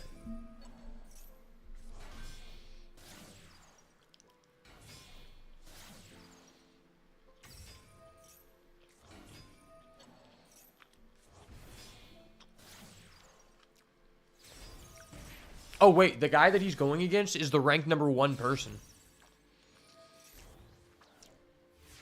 The guy on the other side playing Cybers, that's the guy who wasn't sharing any replays. Okay, wait. Why did the guy just end on a terahertz? That seems really ass. Oh, he had a Max C, that's why. Max C's just fucking broken.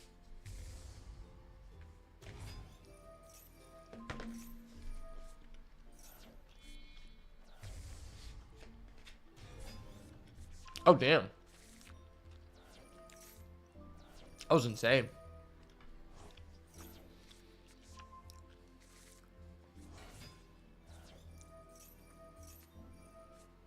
Is he just hoping the other guy doesn't have Nibiru?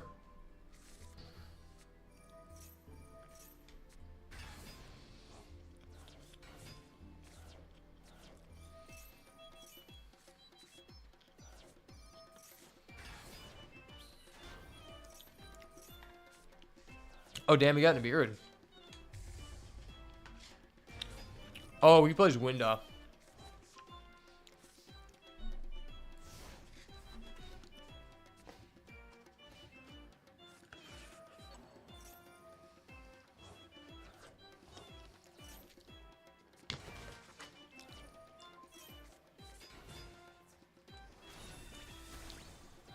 I mean, I guess Winda is a hell of a card.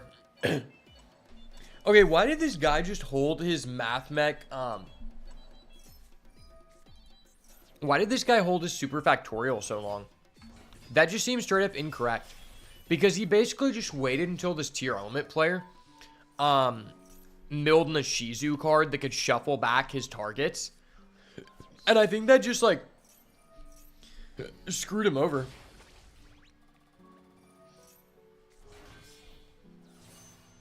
Wait, what does that do? What the hell is this?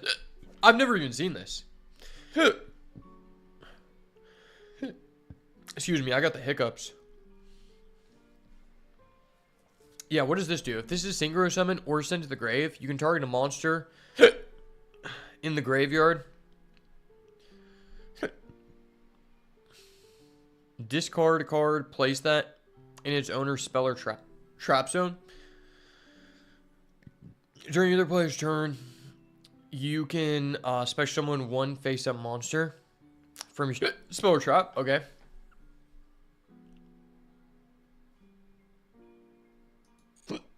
That's interesting. It seems like a Snake Eye card. Oh, that's OP. He just placed an aggregator. Oh my gosh, that's insane. That's fucking insane, dude. That's a Cybers? I didn't even know that. Wait, why did that guy just make an access code? That didn't really make any sense, but okay. There's no way this dude wins. Bro, your opponent has double max C.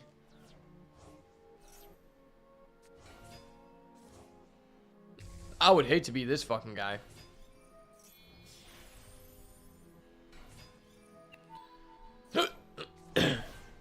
Oh, you can do that?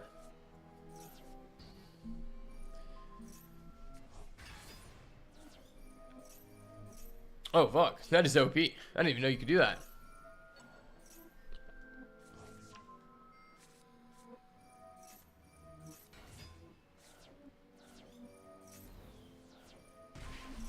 Okay, he goes for Destrudo. Oh, wait, did the other guy just quit out due to time, or like... Wait, what? Why did he... Wait, why did that guy surrender? I don't understand how he lost.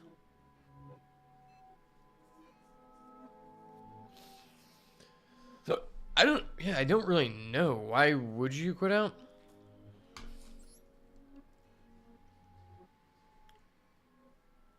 I don't like seeing you go into debt. This is a good way to learn new stuff.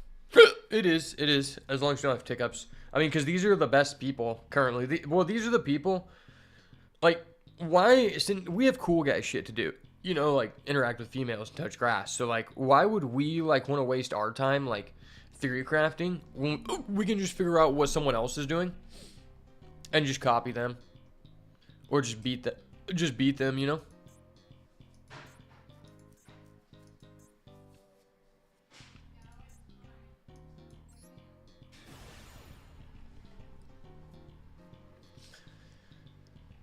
This guy gives me inspiration to like also play tier. I think part of the reason why this guy's winning is because I think tier is a lot better when you're in high rank. Because there's a lot of people when they're just climbing to Master 1 that are just playing FTK decks. And you can't really get away with playing a deck that doesn't have a built-in hand trap. Okay, wait. Why is this guy doing this? Okay, that's just strictly incorrect. How is this guy one of the best people in the game, and he's activating a tier limit's Happiness from his hand on his opponent's turn? Like, that's actually just bad. Maybe he thinks his hand is so bad that he's not gonna be able to break the board, so he has to risk it, I guess. Like, you don't want to do that. Okay, he just high rolled so hard, but you don't want to do that because there's not as many good mills now. If the tier cards weren't limited to one and Merly wasn't banned, then I think that would be insane. Using Happiness during your opponent's turn. But with the current way it is, it's just really bad.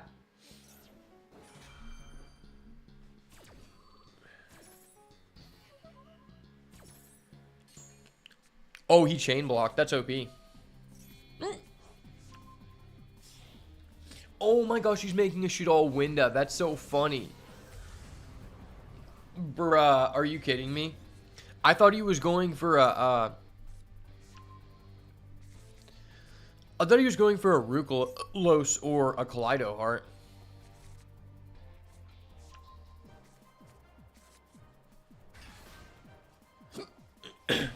Wait, why does every Japanese person just have, like, their entire, like, whatever their boss monster it is, they have a royal rare version of it. Like, I just don't understand how people can justify spending enough money to, like, essentially guarantee you're gonna get a royal rare, because I just think that's terrible.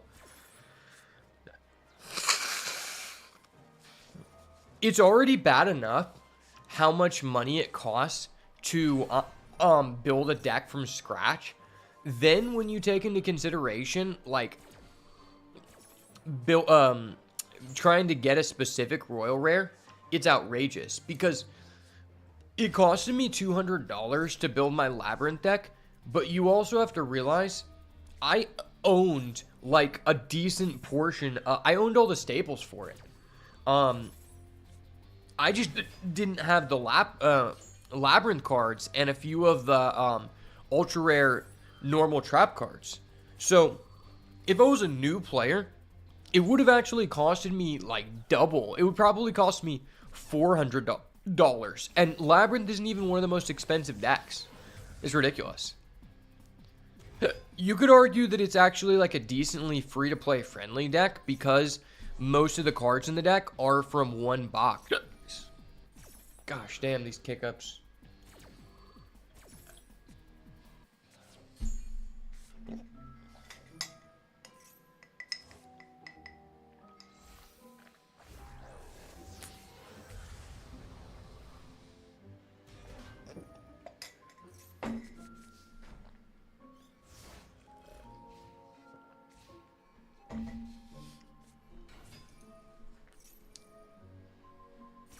It's interesting to me that this guy, is running Shadol Winda.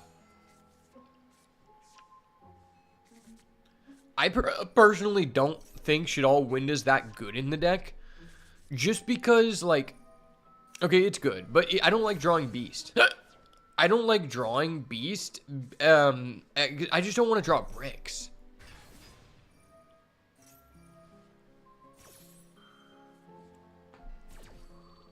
It does give you a lot of outplay potential.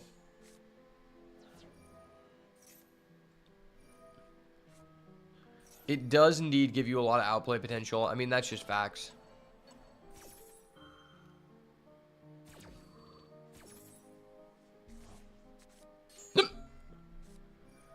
Excuse me. Okay. Do we need to switch to tier? Is tier just the goo? Dude, tier might just be gooey for hitting rank 1.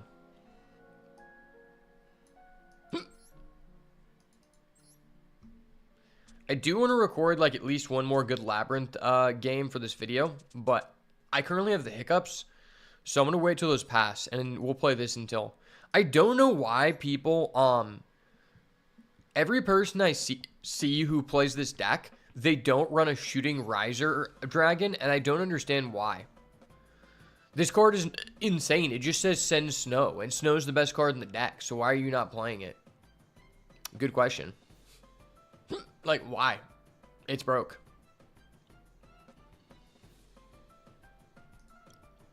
I think we should run Fuelos, maybe instead of Talent.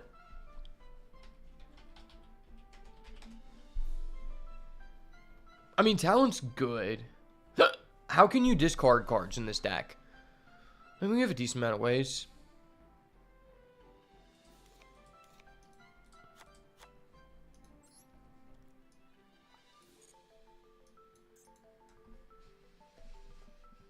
I think Fuelos is just kind of OP.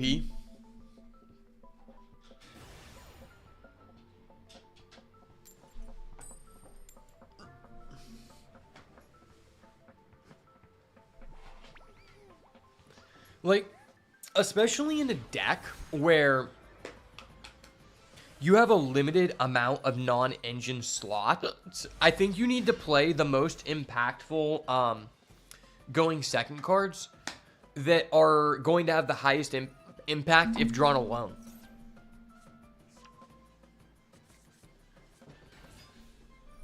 Oh my gosh. Oh my gosh, that's not good.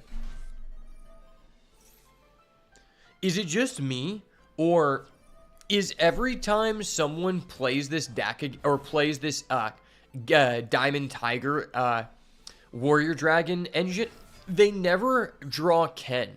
They always draw Gen. And that's my issue with this engine, is that, like, you're basically, like, if you draw Ken, giving your opponent Gen is just ass. And it's using your normal summon. I think it's so bad.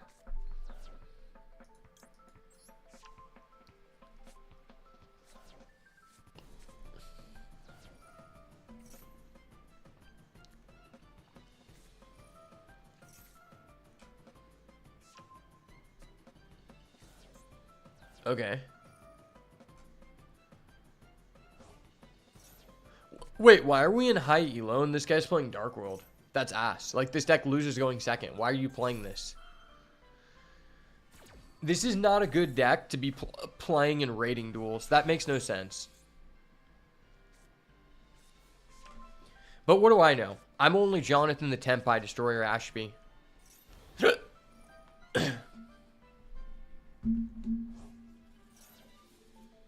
Maybe I'm just mad that this guy's playing this deck because I'm poor and can't afford it.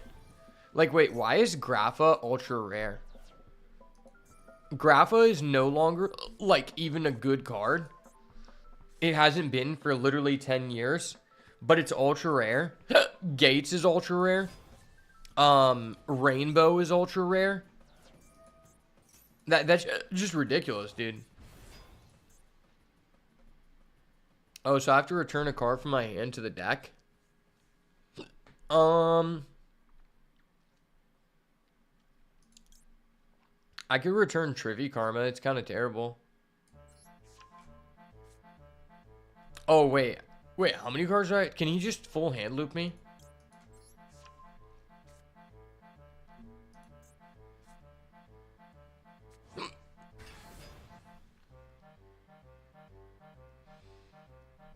Wait, can this guy just full hand loop?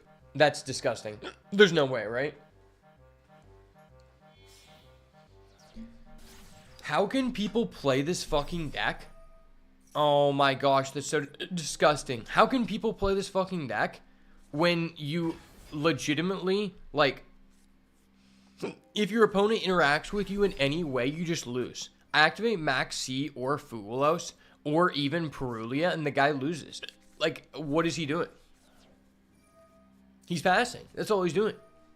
You can't even afford to run non-engine in this deck. Because if you don't open an all-gas hand, your deck does nothing.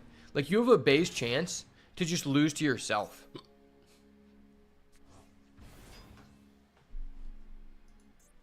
I've seen enough of this. Well, that was not fun. This is why I play Labrynth. Because Labrynth, I have a chance to interact with the person. If I was playing Labrynth, there was a base chance that I could have opened Arias, the butler, and then I could have set, like, I don't know, a Druma Cannon or Simultaneous Equation Cannon.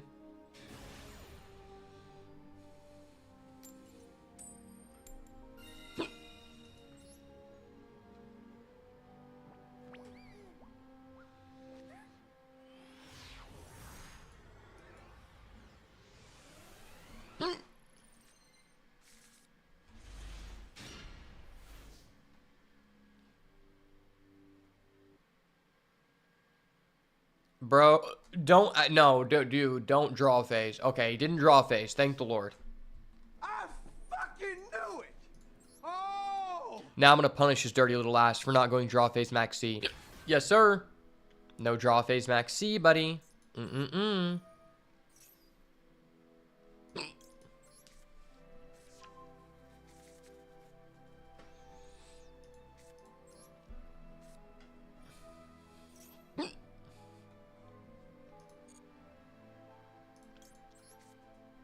Add the shiny one.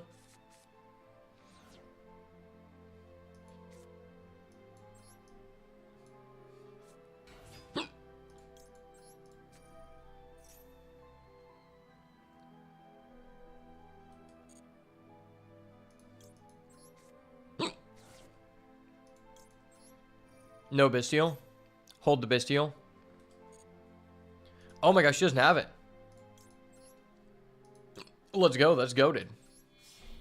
I fucking knew it! Oh!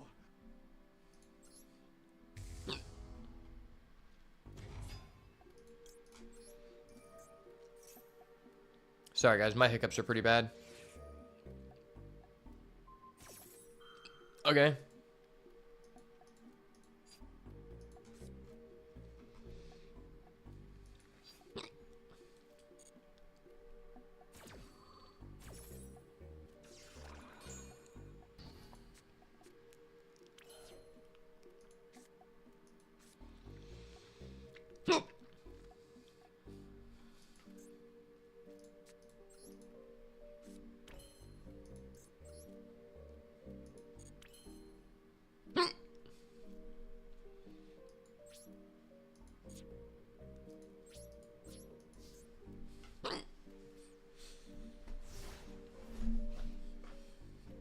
For some reason, I thought that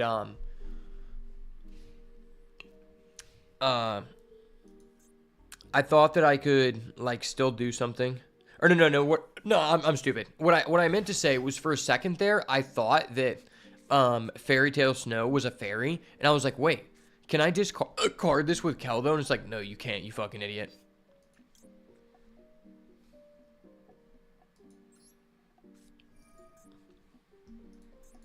Boop. I flooped the pig. I flooped him, boys. We got him. Wait. Do I go Rhino Heart here?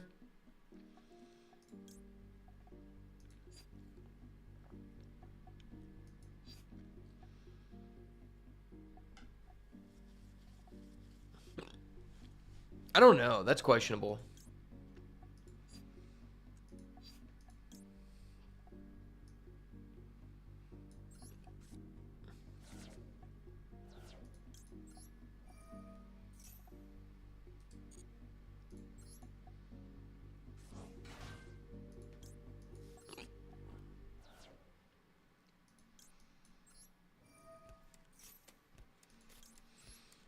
Everyone loves comboing during the opponent's turn. All the fun that it is comboing on their turn. And we mill a fucking Ishizu piece. And a Zuliok. That is so broken. Okay.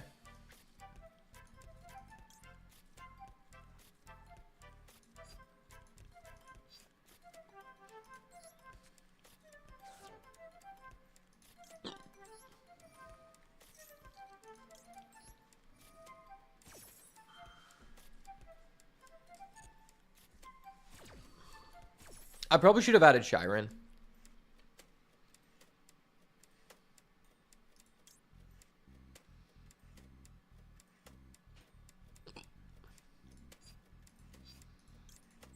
Yeah, I'll just add Shyren. Whatever.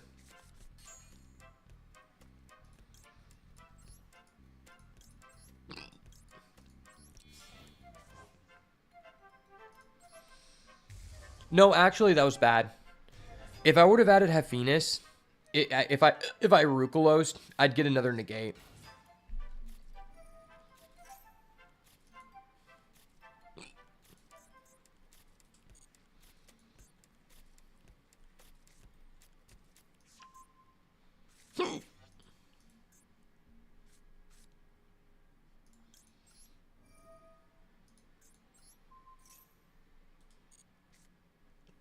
All right, we'll finish that face down, bud.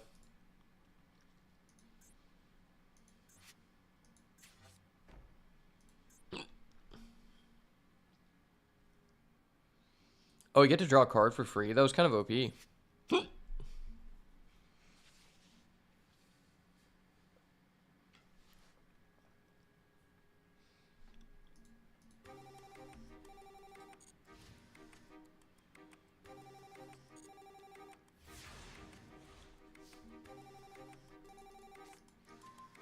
Ooh, baby. Ooh, piece of candy.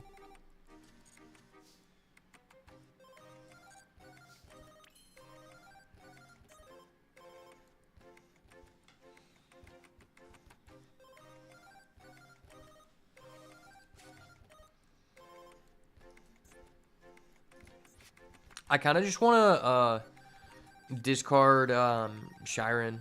Or just use the effect.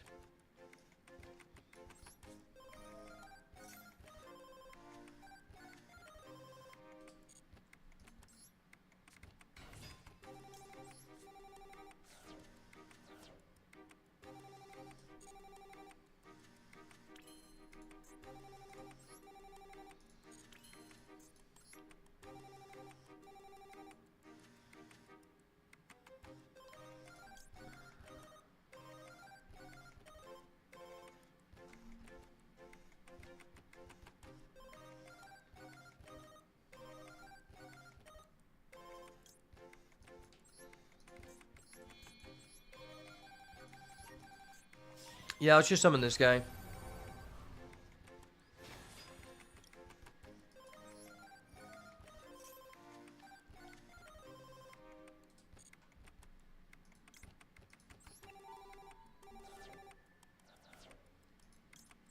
Activate effect.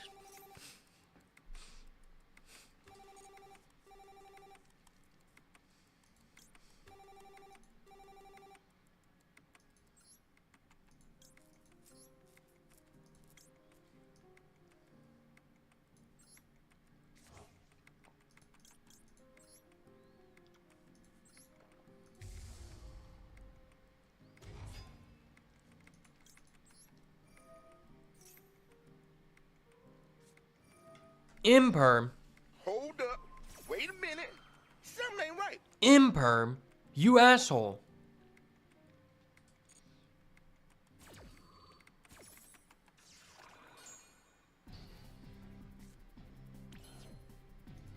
Okay, well, I can activate my Fenrir. Fenrir. Boop. Add it back to hand. Yes, sir. Call me Big Papa. Call me Big Papa. I'll wait. Jonathan the Tearlament's Jet.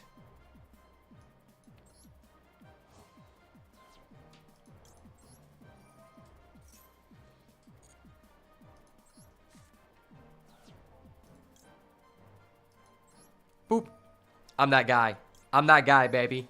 We hit those. We hit those, baby. Yes, sir. Ain't no Jap bringing us down, bro.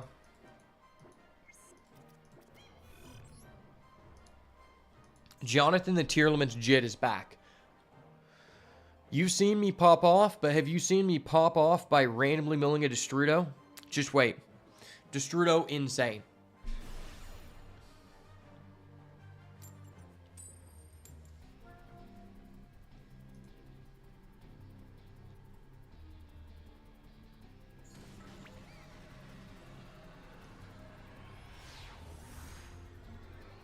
Honestly, since Branded is getting fully unnerved, can we just have the Tearlament's field spell back at 1?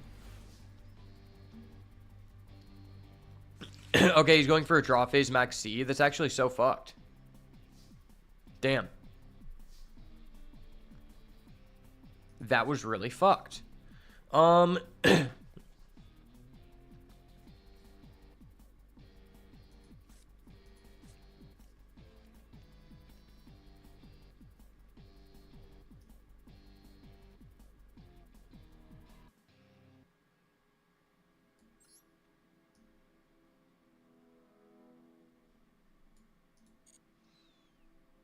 I have to give him 2 cards here.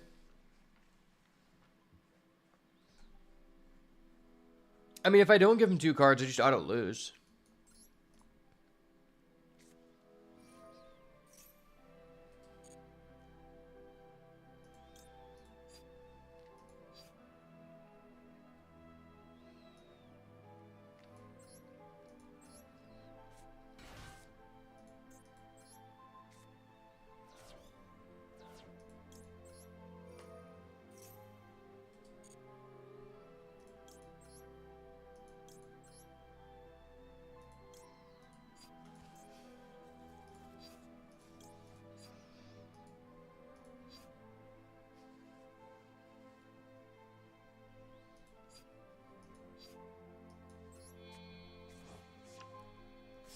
Maybe that was incorrect.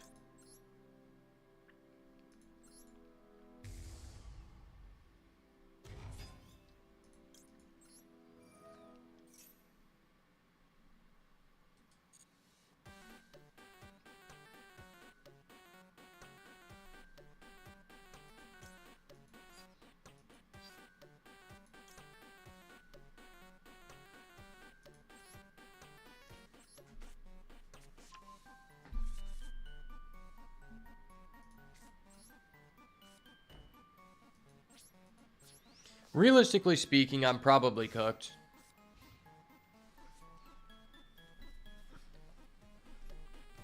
Max C doesn't really hurt this deck, but draw phase Max C, depending on what your hand is terrible.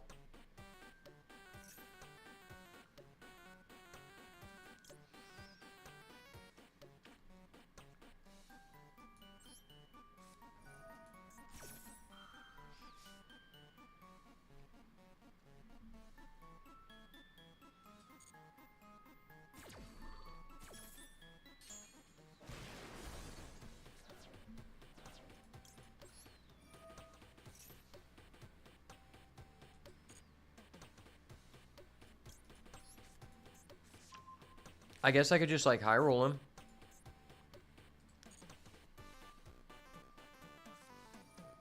Bro, what the hell? Hold up. Wait a minute. Something ain't right.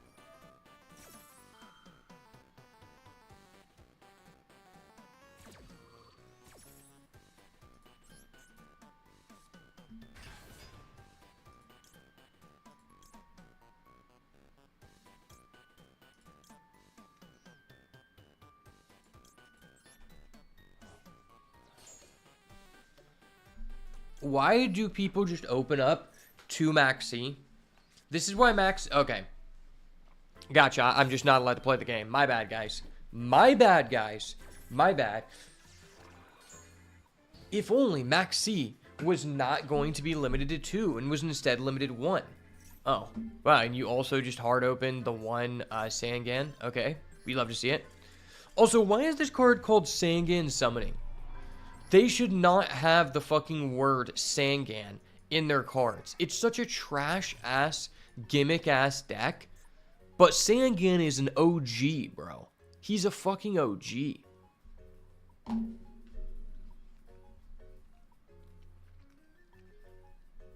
I don't know if it's just me, but, like, it's a disgrace to Sangan, bro.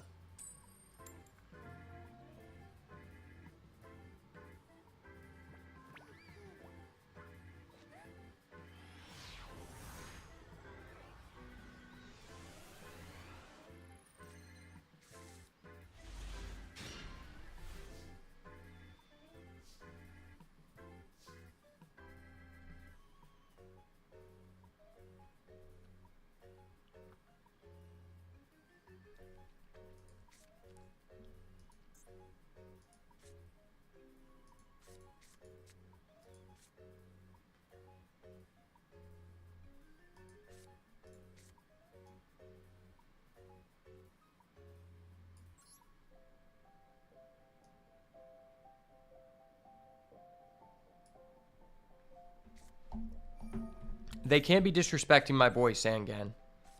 I'm out for vengeance. So this is a situation where, because I have no extender... Well, no, I do have an extender with a Hephaestus.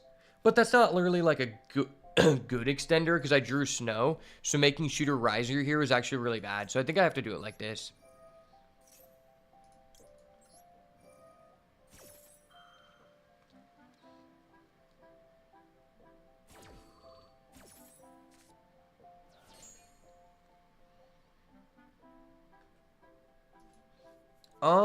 I think, considering I just milled the Shiren, I don't think I send another Shiren. I think I just send Tier Cash.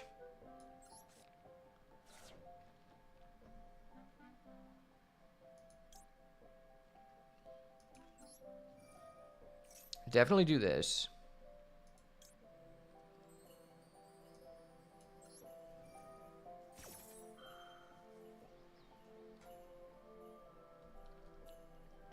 And I probably don't do that.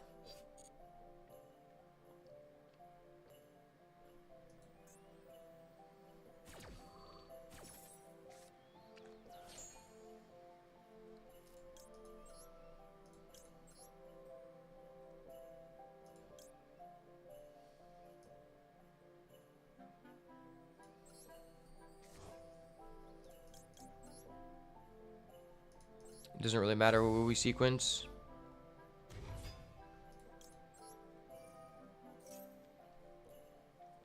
Please don't negate. He does not negate. I fucking knew it! Oh!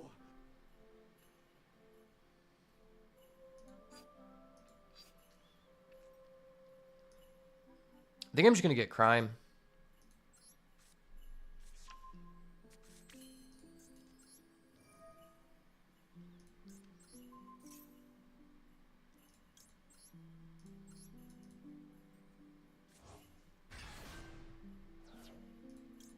Boop.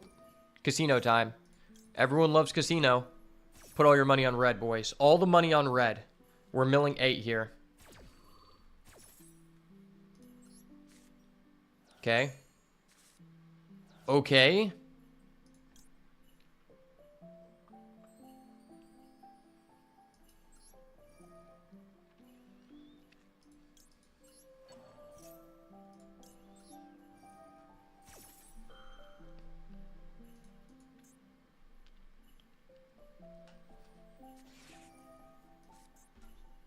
Hold up. Wait a minute. Something ain't right. Wait, why did the guy not ash my kit? What the hell? He could have just ashed my kit effect to search. I mean, that just seems strictly incorrect, if I'm being honest.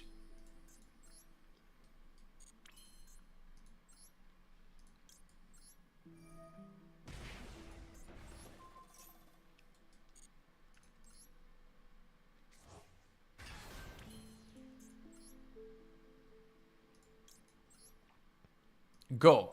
Baron de Flor.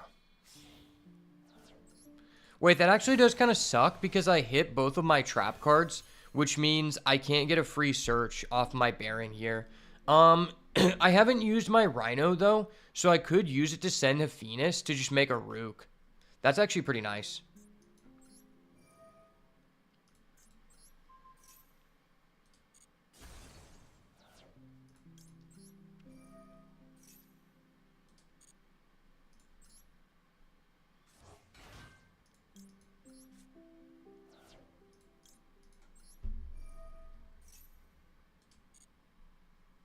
Rook off the juice. Rook off the juice. Yeah.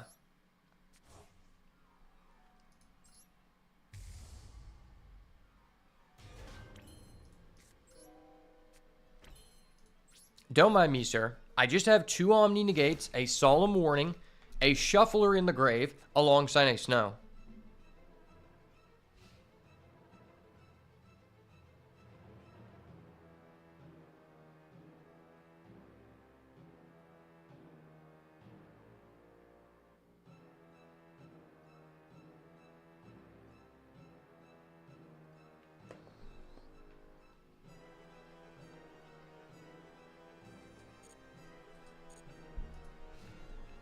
Please. Please do not be playing Tenpai. You have a respectable card sleeve being Sky Striker Ace Ray. Okay, he might be on Striker. I might have some respect for this guy. We might have a little bit of respect in the bank. He's playing Striker. He's playing Striker. I have to respect him. I have to respect him, man. Wait, he's playing a Cosmic. Hold up. Wait a minute.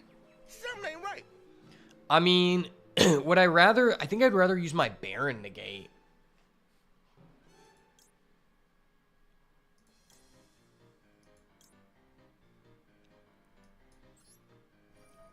Because, like, I can lose my Baron Negate to, like, a Widow Anchor. I can't lose my back row to a Widow Anchor. He's going to go Linkage. I'm going to Rook that, buddy. Big Rook. Big Rook has entered the fray, baby.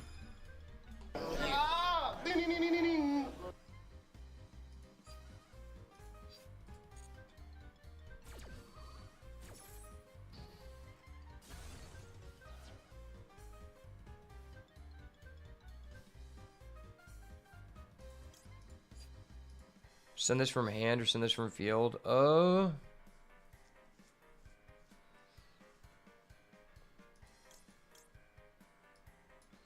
send it out the field.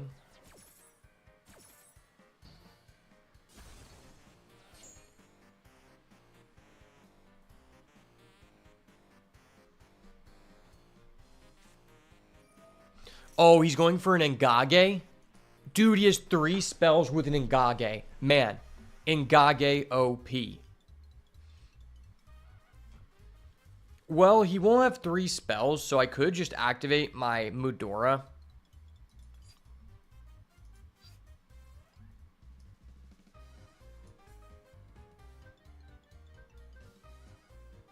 I could just negate.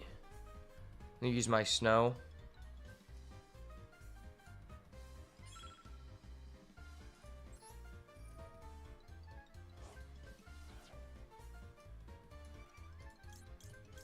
Just shuffle those back into the deck for you, buddy. I'll help you out.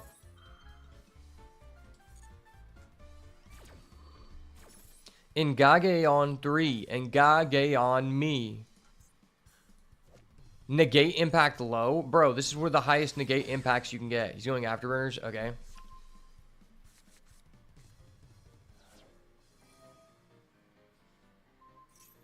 Destroy my Baron? Sure. My Baron's already fucking used its negate. Do you think I give a shit, bro? Wait, he opened 2 engage? He hard opened 2 engage? Hold up. Wait a minute. Something ain't right. He hard opened 2 engage, bro. Are you fucking kidding me? You're fucking kidding me.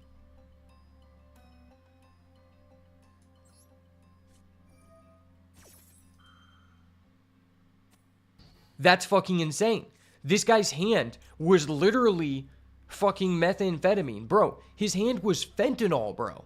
His hand was freaking fent, bro. Fent Andy, bro. Mill a second shuffler. We always mill the second shuffler.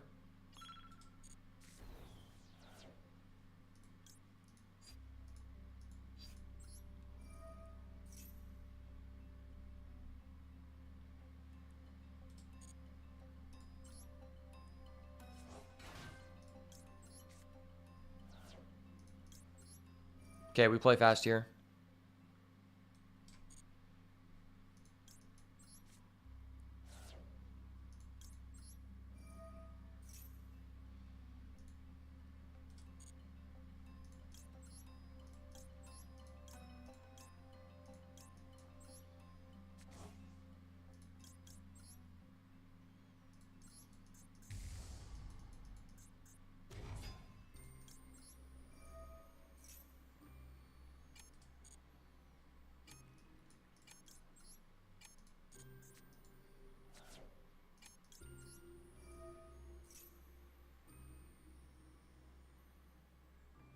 We're good. We're Gucci. We're Gucci.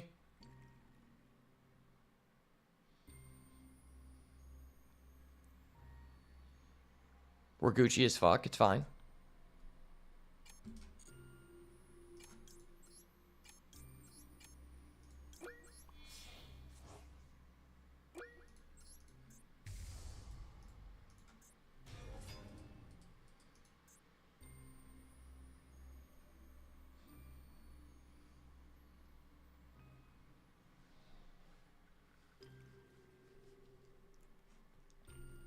We're Gucci. He doesn't know my timer. Unless he's stream sniping, we're Gooch. Unless he's stream sniping, we're Gooch. Unless our opponent has a bad cooch. The toggle pop-up's going to be here. I'm going to target and I'm going to flick. I'm going to do a pro FPS flick here. Okay, thank you. Thank you. I only had 2 seconds left. I was not going to be... I'm not going to lie. I was capping. There's no way I could pret a plant in time. There's no fucking way, bro.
Wow, we actually got him, boys.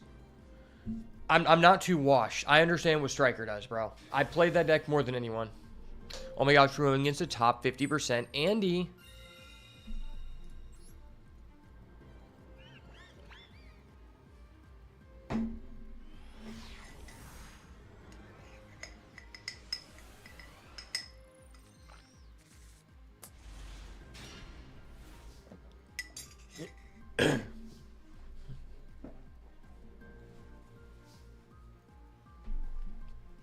Okay, boys, it's time to lock in. This hand is superior to our opponent's hand in all ways, other than them potentially having max C and crushing our dreams. So we're going to start off with a little card I like to call Rota. Rota allows us to search for the Shiny Boy. Shiny Boy, very powerful. He do things. He go burr. Next, we will activate our Tearlament Scream. Now, this is where it becomes a little bit sussy baka because... Oh, wait, no, hold up. Maybe I fucked up.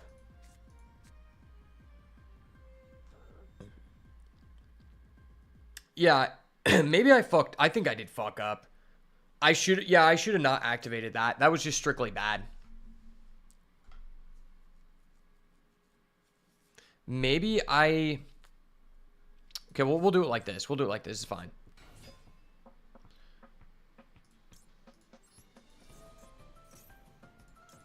We'll try it like this, boys. We're trying it like this. We're trying new things today.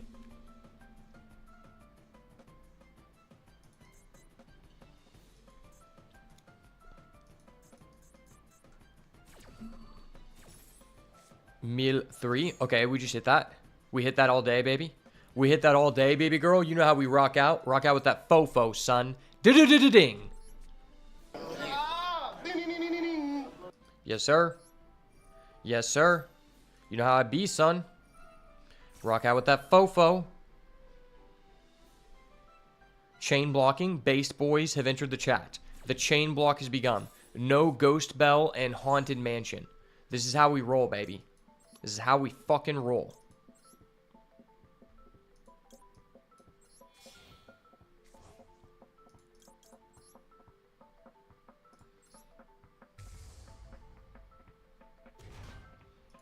Activate effect.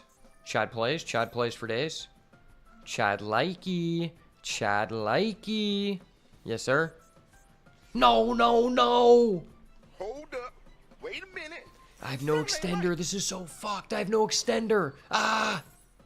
If I wouldn't have fucked myself so hard in the ass, we would be so clutch here. If I would have just kept this stupid Scream in my hand, I could have went Shiren, discard Rhino, Rhino effect, discard Scream to revive from grave, and then worst case scenario, I'm guaranteed to mill 3 plus make a Time Thief Redoer. And even in that situation, I could still... Even if if they don't negate, then I'm just popping off. I'm just milling more cards in general. Yeah, that was just like sloppy play by me. I guess I can make a Rukalos and I have a negate and a mill 3. So there's like a chance we could high roll our way out of this. But it is like overall worse than what I could have done. It's also just like BM that the top card of our graveyard is a max C. Just letting us know like you could have had a max C, but no, you just didn't. Wait, what the fuck? He's playing Exo Sister? Hold up. Wait a minute. Something ain't right. My homie used to play Exo Sister. The reason why we had him on Exo Sister is because he wasn't very good. He was like new at the game. He didn't understand it. Why is Exo Sister just hard counter tier elements? That can just allow him to special summon, which is broke.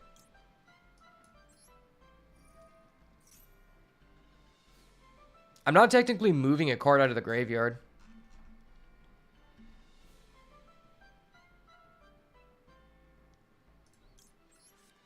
We'll add the Suliak. You could make an argument that we just shouldn't do that because it decreases the value of our mills, but we're not even going to be potentially milling much.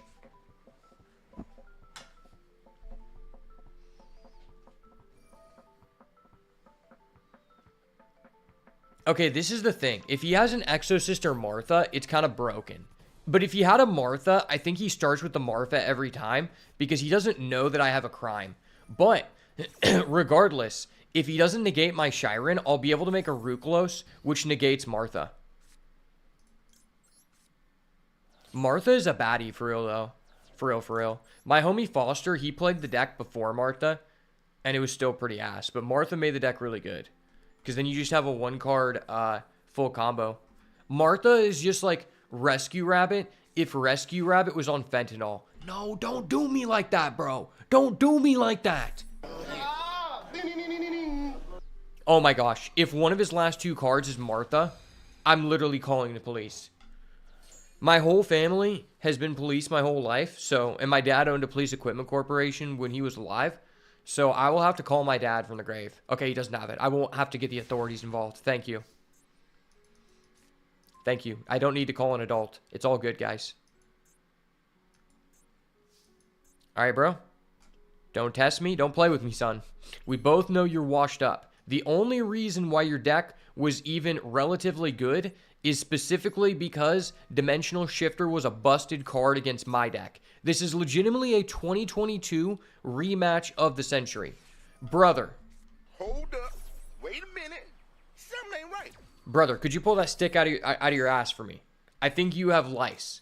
I think this guy legitimately has lice. Someone tell him to pull that stick out of his ass, because this is bullshit.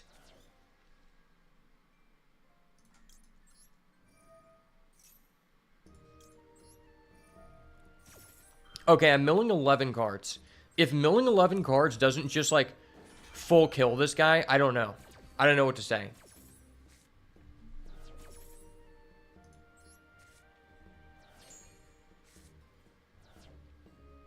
Damn, those mills were freaking ass. For how many cards I milled, that was terrible. Doesn't this one add from Banish? I should remember that. I should know this. But we didn't play this one back in the day. Yeah, that one just wasn't very good. Oh, that's so shitty, dude. It's because he called by the Grave, so it's still negated on my turn. That was so unlucky.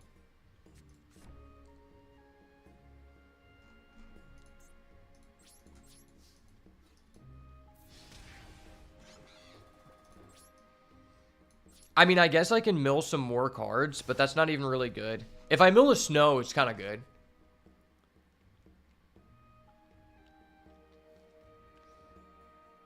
Bro, please don't draw Exorcist or Martha. No Martha. No Martha. No, no, no. No Martha. Martha, no! He drew it for turn. He drew it for turn. Bro, that's so frustrating.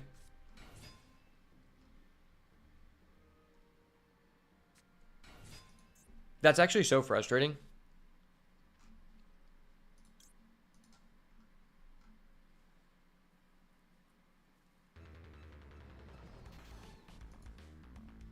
I don't think I should activate my cry. I don't think I should activate my scream. I'm not going to activate it. I'm going to let him XYZ here.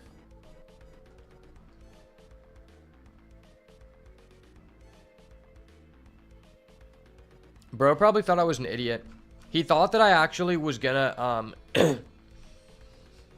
use my effect, but hell nah, bro. Hell no. Exosister Michaela? Okay, Michaela kind of a baddie.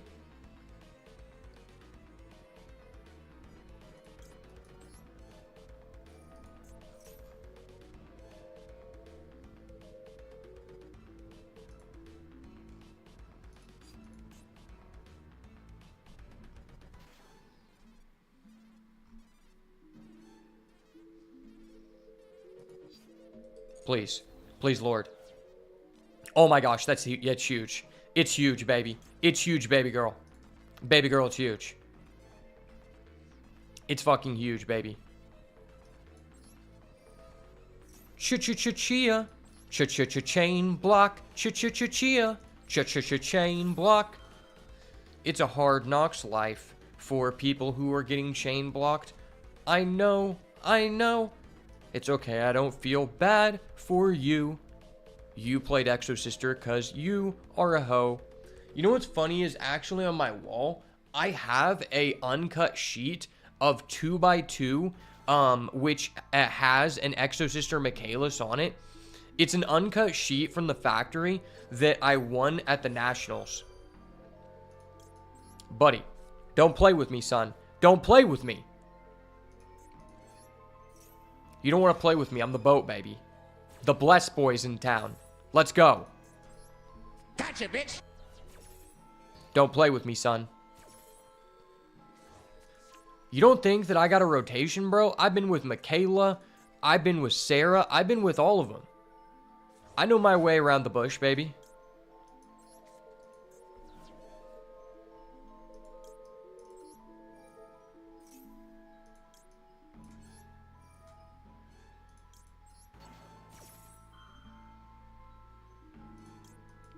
I'm not gonna lie though, Michaela is definitely one of the hotter girl names. I personally never met a girl named Michaela that was not at least moderately attractive. Like, there's just some names where it's like, no one's gonna name a fat girl after, no one's gonna name a fat girl Michaela. Like, that's just not real. That's a lie. It would never happen. I like how every time I've milled a tier name, I've also just had the ability to chain block. I really appreciate that.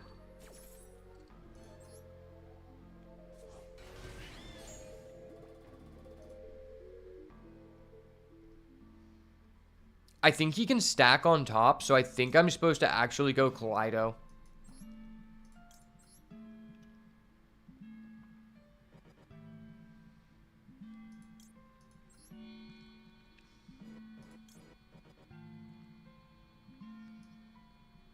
Do I return my kit?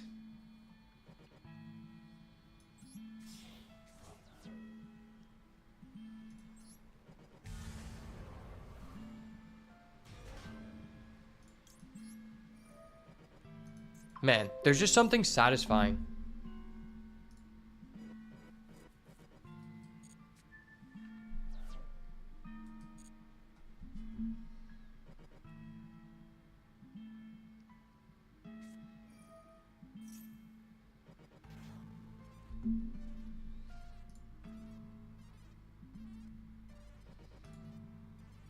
Wait, he's playing spirits? What the hell? Okay.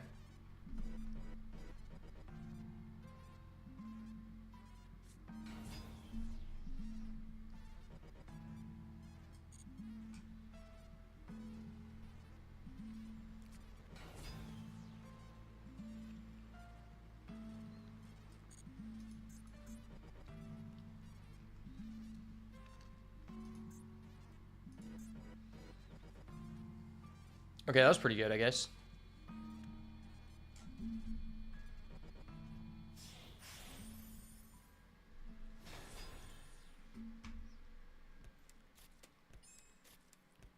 He just made another Michaelis.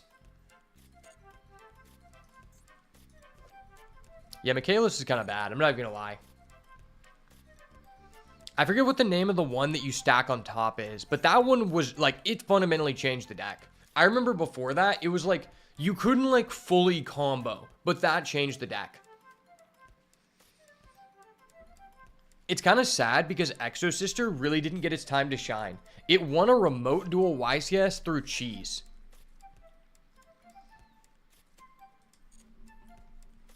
I think that just allows him to do XYZ during my turn, right?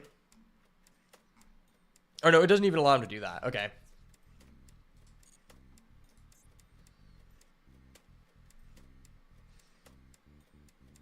Can he just make a Zeus here? Maybe he just makes a Zeus. But even then, he can't... I don't think he can format Zeus. I don't think that's possible. Even if he, like, did 2-mat Zeus, I could still trigger my Kaleido and then make, like, a Predaplant.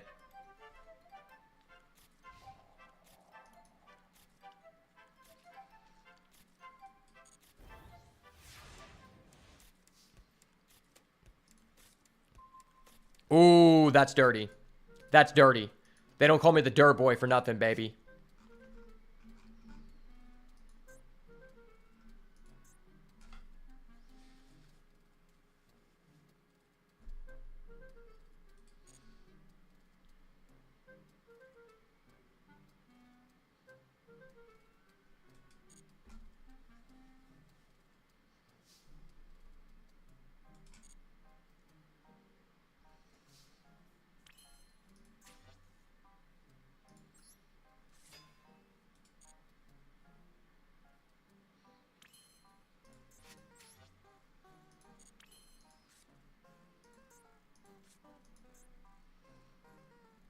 Okay, his guy's a warrior. Do I have a Destrudo? I think I do. I think I just need to normal summon this.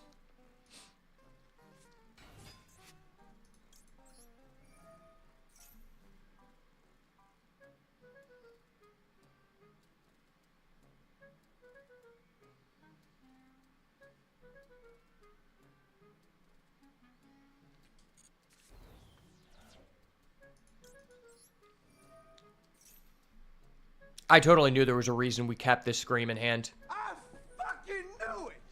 Oh! Okay.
I mean, I'm just going to change Super Poly.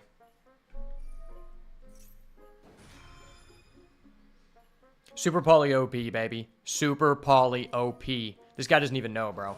He doesn't even know. Doesn't even know about the power of the Super Poly. Gotcha, bitch!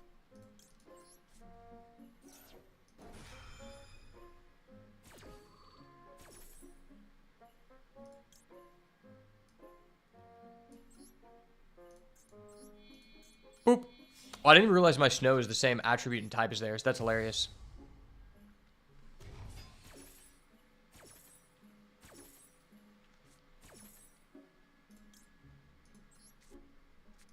Man, there's just something special about seeing your opponent's Wi-Fi signal go down as you combo the fuck out of them.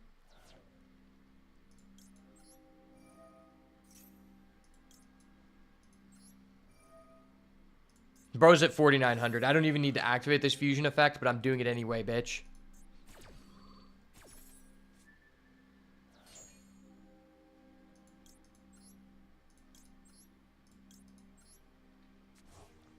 The Kit Kolos BM, baby. You're looking at one of the best of all time. Yes, sir.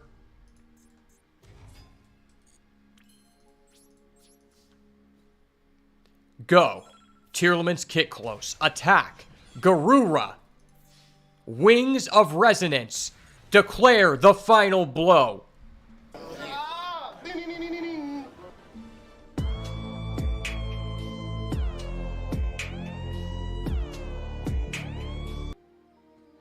Yes, sir. You're looking at Jonathan the Tearlament Jit. I've been in this shit since 2022, baby.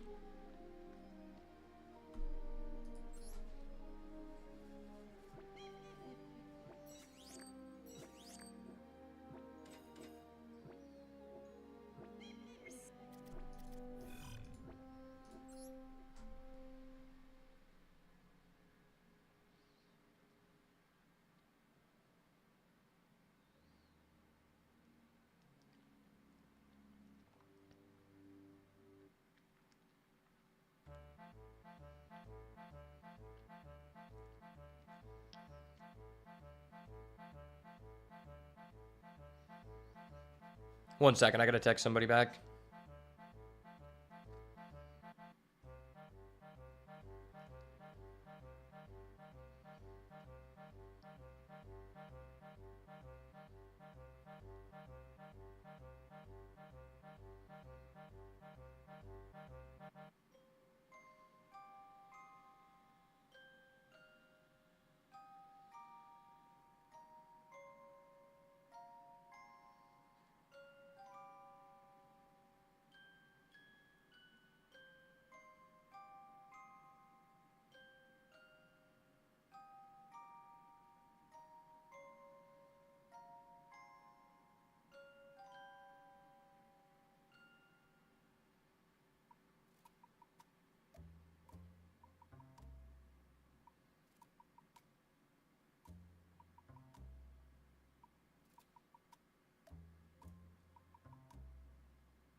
Wow, this deck is really fun.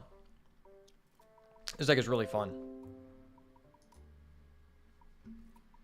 Okay, hold up. I need to turn these notifications off, dude.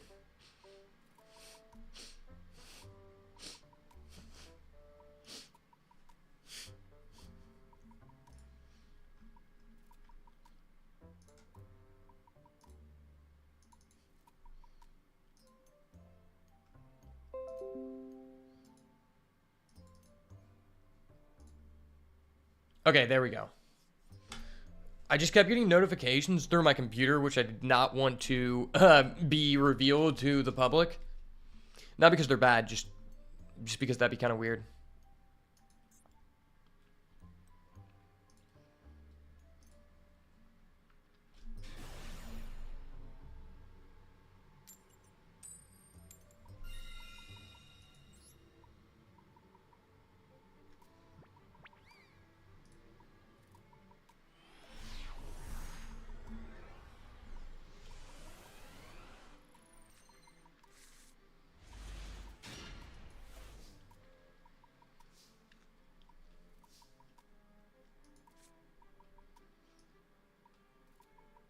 Okay, I guess we just have to go for it.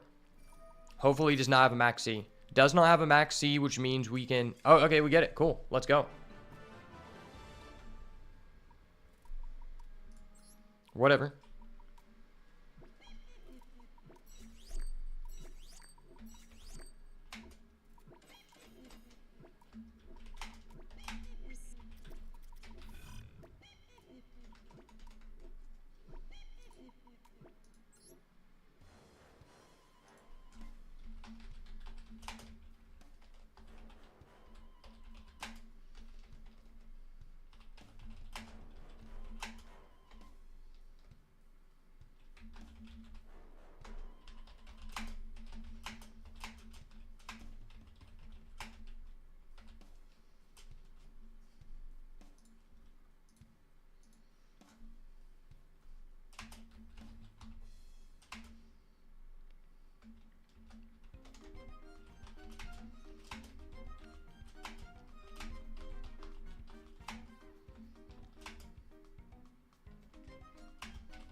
One second.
Okay, I'm back. Sorry about that.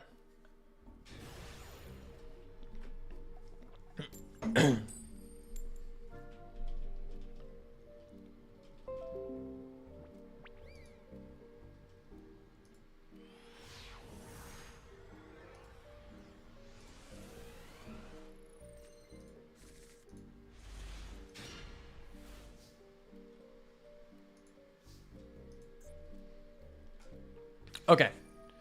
See if we finally get to play here. Well, our opponent started with a standby phase Max C, which is a little bit frustrating because now I don't think I want to Fenrir here. Fortunately, we did open up a Rhoda, which makes this situation slightly better. Potentially, the Super Poly could just carry depending on what deck he's on.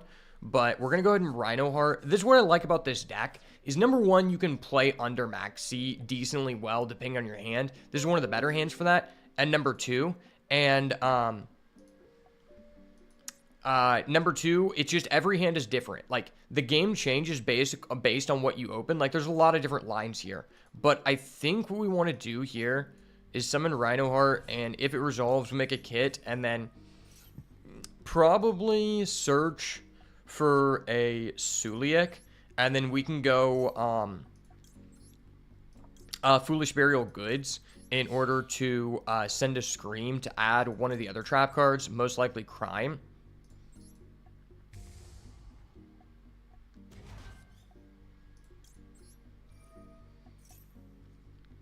And it was not negated, so that's actually really nice. Okay.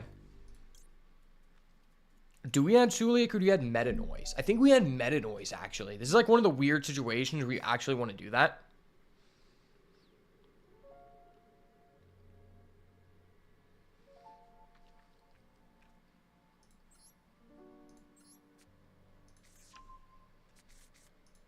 And then we can Foolish Burial Goods.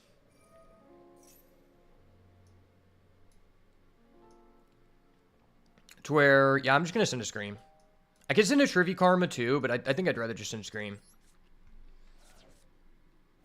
There's so many decision points in this deck to where, like, there's just some decks on Master Duel that are, I wouldn't say necessarily not as fun to play, but it makes it more, like, trivial. Because there's a lot of situations where, for me personally, the way I learn is, like, I can't, like, back when I used to, like, be really competitive in One Piece, I had to build all the decks in person and play against them because I just learned better physically handling the cards and announcing my plays, which is something you can't do on here. And some people say, like, use Dueling Book for that reason. But for me personally, I hate Dueling Book. I don't think. They're like, you have to announce your effects. Like, no, you don't have to announce your effects. You have to type them in the chat, which for me personally doesn't help develop those muscle memory skills of announcing things and doing things correctly. It just makes it more tedious. I have no idea what the hell this does, so I guess we're going to allow it. If someone knows what that does, please enlighten me. I've never fucking seen this card. Shining Sarcophagus. I know what Gold Sarcophagus is and King Sarcophagus. I don't know what Shining Sarcophagus is, though.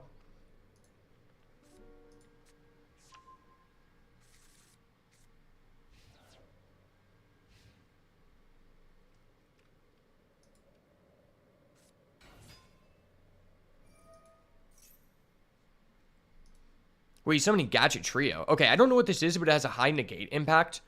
I'm gonna negate. Because this shuffles into the deck, and that seems very good. I'm gonna do that. Let's do that. I think shuffling into the deck sounds very good. Did he special? I think he normaled.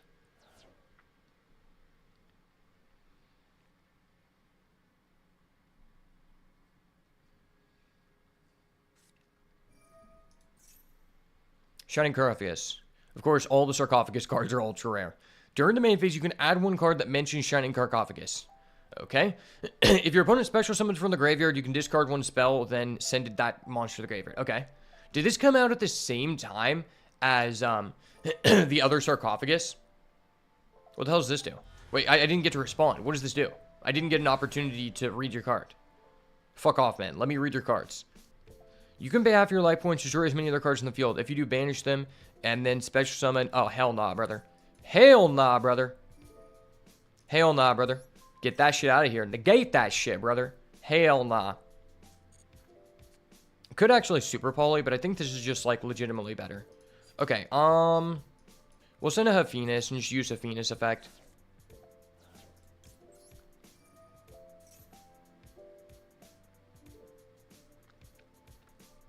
Alright, brother, please don't negate. Please don't negate. I have a lot of loving fans out there that want to see me kick your ass in a respectable way. I'm trying to not do you dirty here. I'm trying to be respectable, but you're using these cards that are like more junk than on that Yu-Gi-Oh! 5Ds arc where Yusei's in the prison with that pervy old man. Like, and I didn't think that guy's deck could be any more junk because all of the cards in his deck were literally keistered out of his asshole. But you found a way to make this deck more junk. It's probably better to summon in defense, but I'm going to summon an attack because I have no idea how much his cards have. Oh, he hadn't even used that effect? I thought he did. Wait, what? Is this card like high-key gas or is this ass? I don't really know. What is this? Wait, what does that do? Wait, he can just tribute my card? That's bullshit. Wait, what the hell? When did this come out? Okay, no, that's not a new card. I've never seen someone play that card, but I know for a fact that's not new. But when did this come out? I've never even seen this. It must be pretty recent. Okay, my card has been tributed. Can I summon back? Can I legally summon back? There's no applicable card in your hand. What does that do? Your opponent can apply this card's preceding effect. Oh, so I can tribute summon too, but oh. So it's just a way of him legally, that's just a way of him knowing that I don't have a monster. Oh, that's kind of busted. Spell card Soul Exchange. That's weird as fuck. There's a card called Soul Exchange. It does something completely different.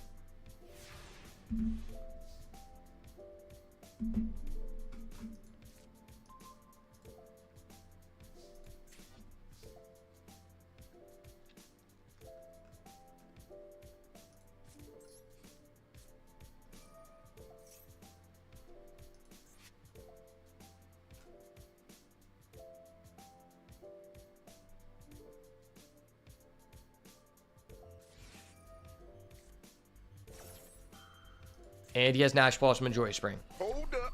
Wait a minute. Something ain't right. Okay, that's fucked. Wait, so he can just keep adding cards? That's so broken. It's not broken. It's broken in this one situation. I've never seen any of these cards, though. I have no idea what the hell this guy's cards do. That's never a good sign. Do you know what the best deck in Yu-Gi-Oh! Is at any given time? Whatever deck your opponent doesn't know what your cards do. If your opponent doesn't know what your cards do, they're basically fucked from the get-go.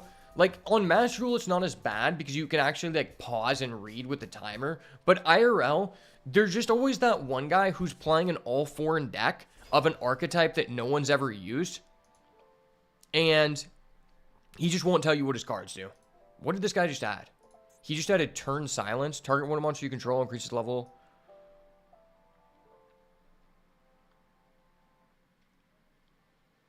Okay.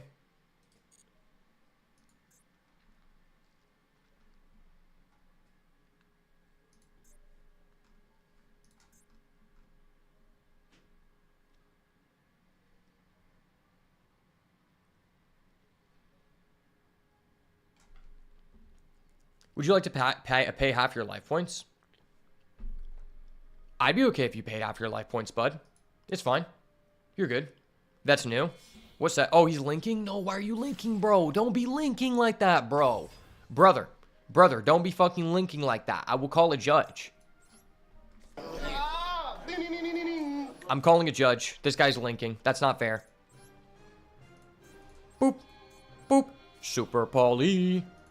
Super Poly does what Super Poly wants, cause it's Super Poly. Fuck your deck. Yes, sir. Thank you for passing.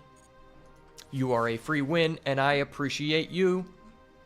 But regardless, I still say fuck you. There's also Spell Card Monster Reborn. I've seen that one. The other thing I've never seen. Okay. I might have to go for a Hoss play on this guy. I'm legitimately might have to make a Hoss play here. Yeah, I'm going for the Hoss play. I'm going balls to the walls here.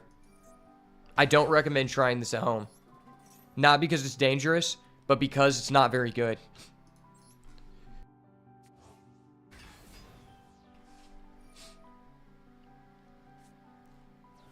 Oh, wait, he can just pop my guy? Oh. Wait, but he just discarded a spell card to do that. Is that worth it?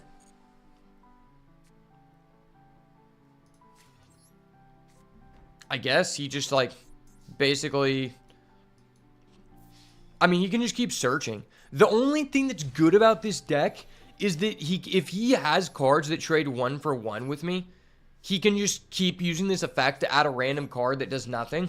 And eventually, after the math works out to where after he's added enough cards that do absolutely nothing, they eventually do something.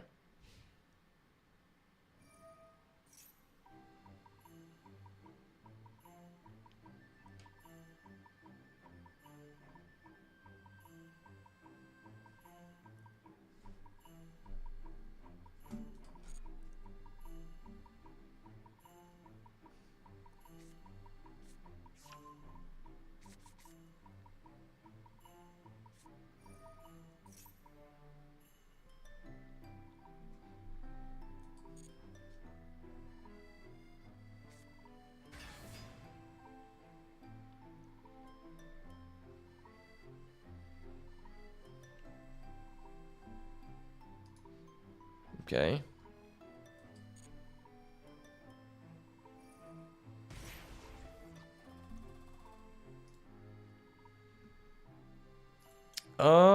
I guess I'm just gonna do this, like, because I have no other action to make. We both paid half our life. The difference is, he's Japanese, so he currently has an advantage over me.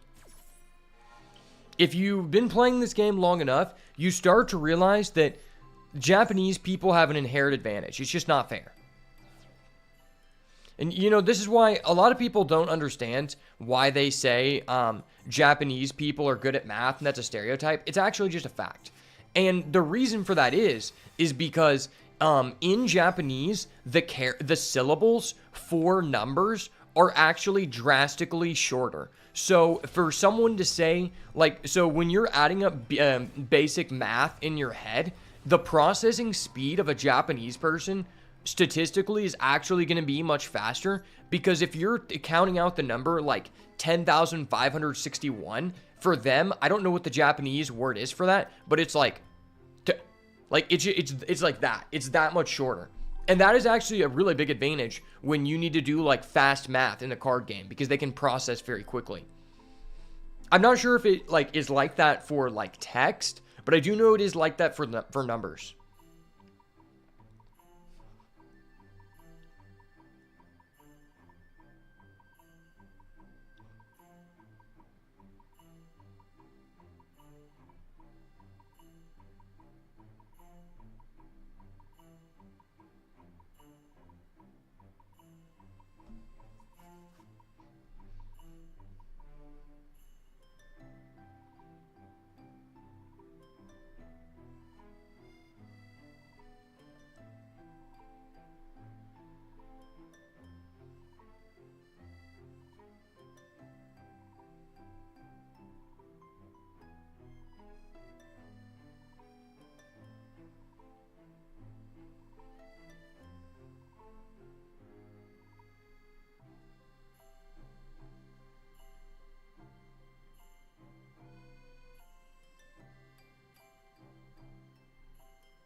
Yeah, honestly, I really like this deck when the other person doesn't full combo. And when I mean full combo, it doesn't matter like if they're doing like a branded Despia full combo, that's fine. But what I like really don't like on Master Duel is when the person is playing something like Math Mech, where their combo legitimately takes 10 minutes and they don't really end on anything. Or they're playing Centurion and they end on 5 negates and it also takes 10 minutes. I genuinely don't think that's fun.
Okay, we have a full combo Andy.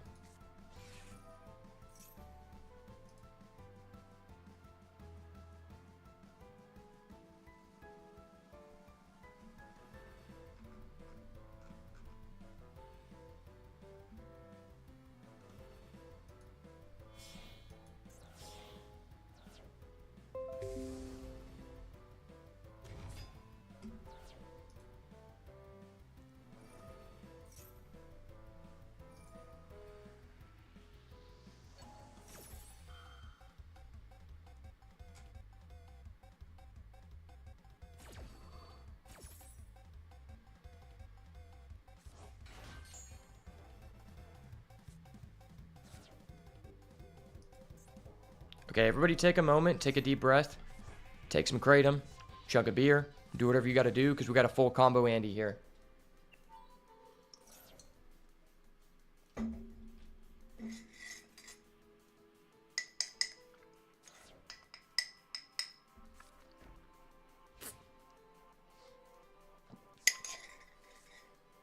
Okay, he just discarded my one card that we needed to beat this guy? Are you kidding me? Hold up. Wait a minute.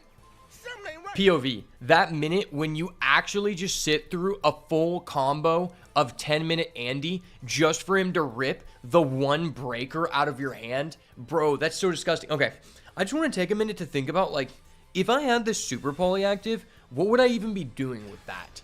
So I guess, because he doesn't have a Dark Monster, so probably I think we would have a better chance to win drastically because I'd be able to, he wouldn't even be able to do this. I would have super polyed away both his monsters unless I wanted to get rid of his Chimera. But yeah, no, I don't think we can win. Yeah, we're just out there for no reason.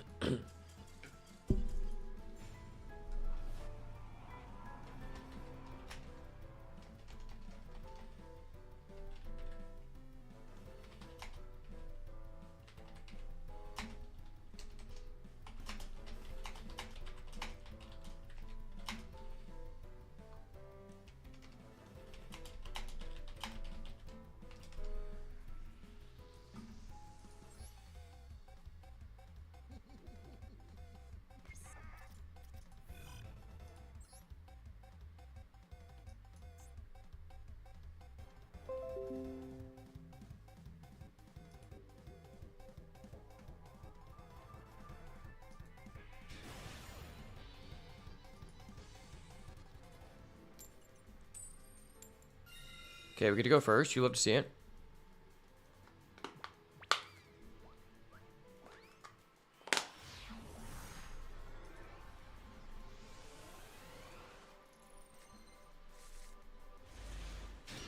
Okay, this hand is decent. I mean, we have a starter and an extender and a max C, so if they max C us, we can respond with a max C, so it's not terrible.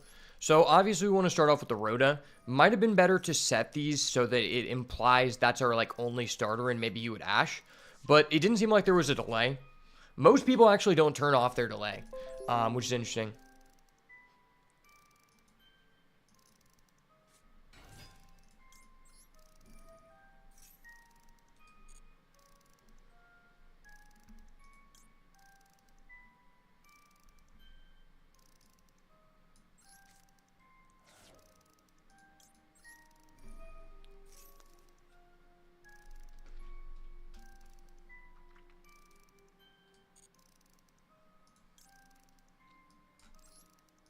Okay, we're going to go for our kit here. Hopefully he does not negate this. If he does negate this, we do have the Grief, which makes this not terrible. It does hurt a little bit because we started with Rhino Heart. But I guess I theoretically could just go get... yeah, even if he negated, it really wouldn't matter. Because then I could just go get my Tier Limit Cash Tira. Isn't that just the same result if I Grief and do that? Yeah, you know what? Well, this mills more cards.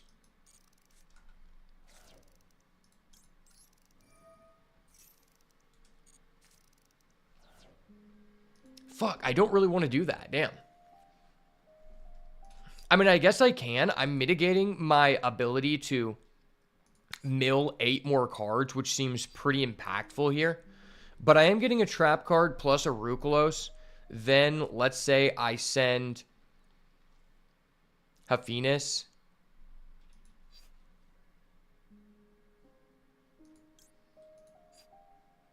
Gosh, that's so tough.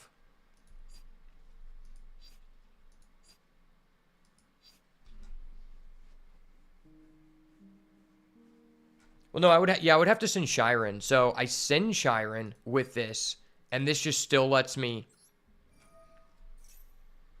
Yeah, no, I just want to mill the cards. That just seems terrible.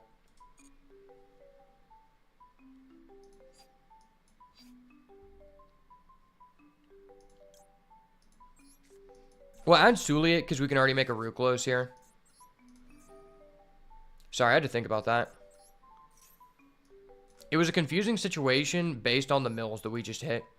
But yeah, I think we just always do this instead. Instead of just making the Rukulos off of the Shiren we milled. Because this is going to mill us 8 more cards, which gives us a higher chance to hit a Destrudo, which would be like high impact as fuck. We hit a Trick Clown. Do we hit a Destrudo? We don't hit a Destrudo.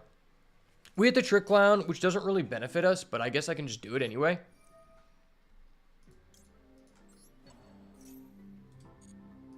Oh, I hit a Trivy Karma? That's actually based.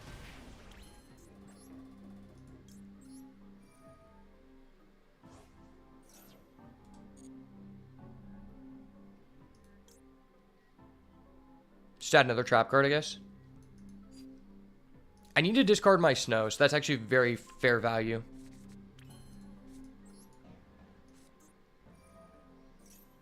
I think I should have made a cross cheap. I think that was just, yeah, that was just incorrect. I should have made, okay, he's going to give it to us. Let's go. Yes, sir. I fucking knew it! Oh!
Okay, we've been kind of popping off with this deck.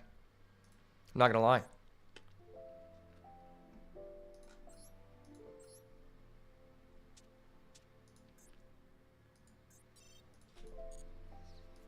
Gonna switch back to this deck because I need to get like one more good game for this video.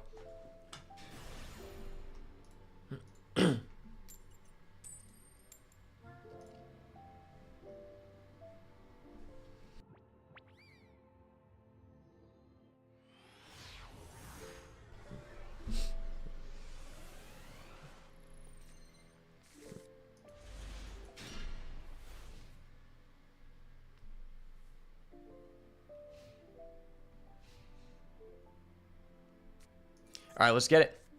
Starting off on the draw, our opponent is using a King of the Swamp. Okay. I would assume they're on Chimera. We have a Arios, a Max C. Transaction rollback, but really no good way to get it out of our hand. And we do have a D-Barrier, though. So if they are actually on Chimera, this could be based. Please tell me. He's going to add the poly on res here. On res, I will maintain priority as a Chad. Chad priority, guys. Don't worry. We got this, boys. There's no way he's a call by the grave. He is not Himothy, bro. He is not Himothy. We're going to go ahead and set a little card I like to call Dimensional Barrier. Pro plays here, you know? You're not going to see this kind of high-level gameplay, high level of content anywhere else, and that's why you came to the video. We're going to go and call Fusion. All the real ones are out here calling Fusion. Unless you go against a Tenpai Timmy, then you got to call Synchro, you know? But for the one time, we got to go for the Fusion. Honestly, I probably should have waited till he'd waste his poly, but who gives a fuck? We are balling without a budget because this deck costs $200. So I have the right to shotgun my D-Barrier. Gosh damn it.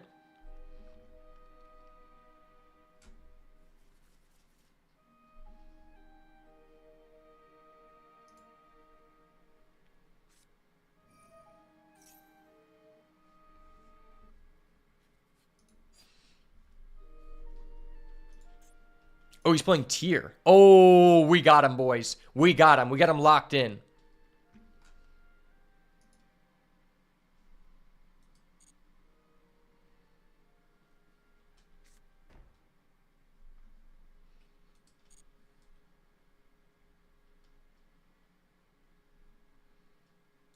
Okay, just going to pass.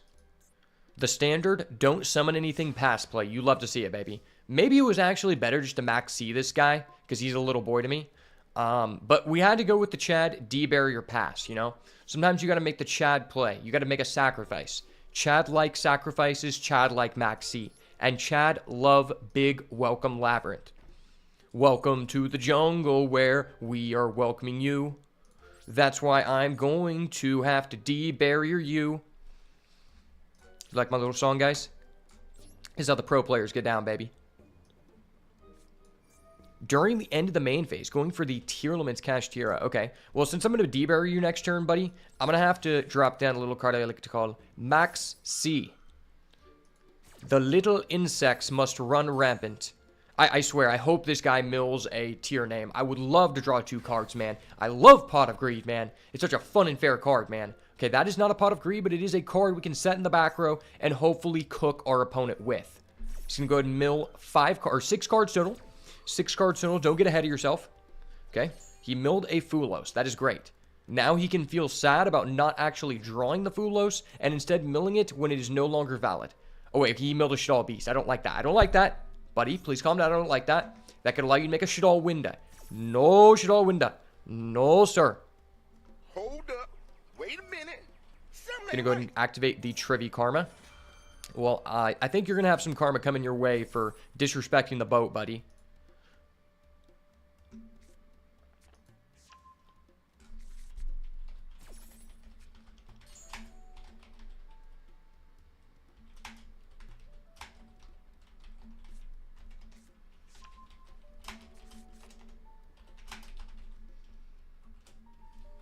Continue my main phase? Hell yeah, I'll continue the main phase. I'll set another card in the back row. Like the anime, baby.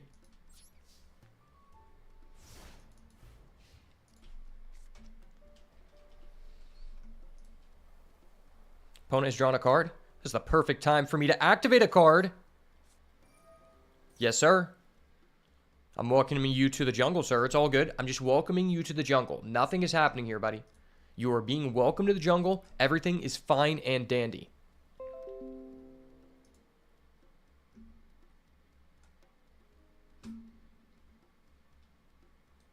Opponent has no response. That's what we love to see, baby. That is what we love to see. Now we're going to go ahead and get our little friend out of the deck here. Do we want it to be Stovey or do we want it to be Chandelier? I think we want it to be Stovey because I need to have a monster on the field. So we're going to go get the Stove. The Stove man has entered the fray, baby. Very, very big decision point in this deck. Sometimes you deciding to get the Stove or deciding to get the Chandelier can actually be a life or death difference. But we're going to go ahead and activate our Stove here because Stoves are very cool. You know how I became a master of this deck, guys? It's because growing up, my mom just loves to move around the furniture way too much. When your mom moves around the furniture too much, then you become a master at this deck.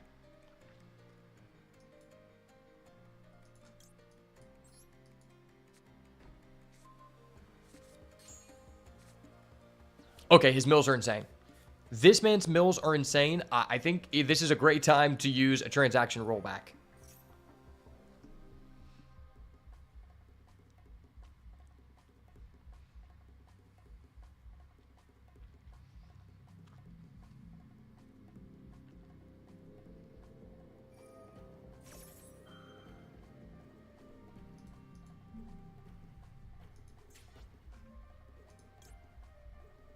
Chain Link 3. Transaction rollback. Sorry, sir. This transaction has declined. Turns out, the most powerful card is in fact the credit card, but not your credit card, sir. Gotcha, bitch.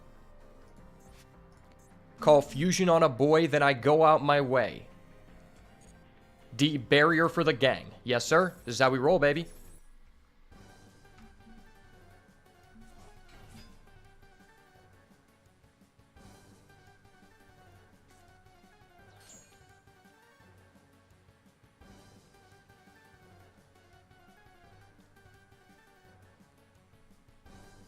Now it is time to do some math. Some simultaneous equation math.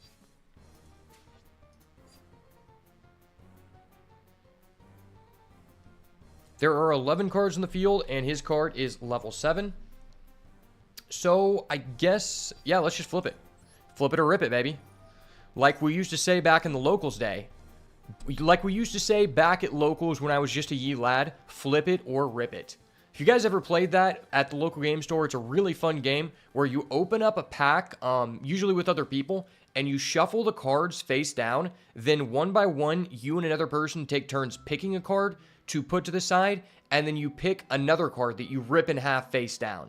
And then at the end, you flip them over, and if you happen to accidentally rip a really expensive card, it made you feel really badass. It made you feel really badass because not only did you just lose a lot of potential money that you just had to win in a hard-fought battle, but also you get to hang it up on the wall of the locals. So we actually had this wall at our locals with just like the people who had ripped the most expensive cards, and I just thought that was really, really cool. But now it is time to do some math indeed. So we're going to banish level 4, and level 3, and hope that this is the correct math. It is in fact the correct equation. I in fact did not get 2 bachelor degrees for nothing. The math is finally coming into play. The American has finally taken over the Japanese. Let's go, baby. This is how we working, baby. Turns out Americans can do math just as well as the Japanese. If I win this battle, it is for the USA.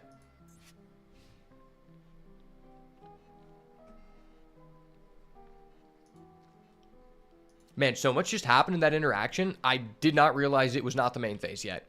But oh well, I locked him out of fusions, and I just banished like 5 cards on his field. That's really cool. This guy's probably just sitting there like, what the fuck? This stupid hamburger brains American is getting the upper hand on me. How did he know math? And to that, I say, sir, you're looking at one of the best of all time, baby. Let's go.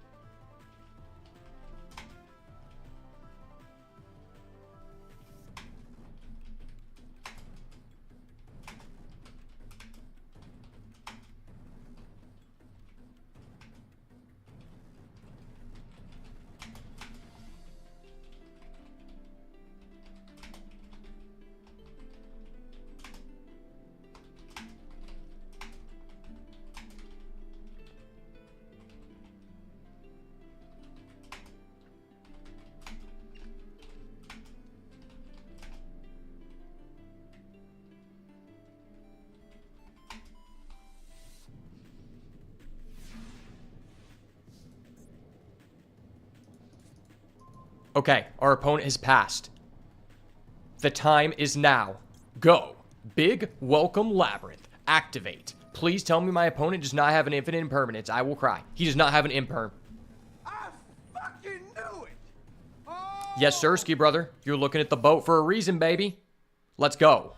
Goats come and go, but boats stay afloat. And that's why I'm the best of all time. Let's go, baby. Chain Link 1. Lovely Labrynth of the Silver Castle. I totally did not mispronounce that by any means. That totally never happened. Activate. Now, I will not choose to chain Stovey Torby. Should we pop a card in his hand or pop the back row? That's a good question. I mean, how many live cards could he have in the back row? The answer is none. Fuck him. He doesn't have it. Yes, sir. Oh, that was insane. That was insane. Hold up. No. Why did I do that? I want to take that back. I want to take that back. I want to take that back. Stop.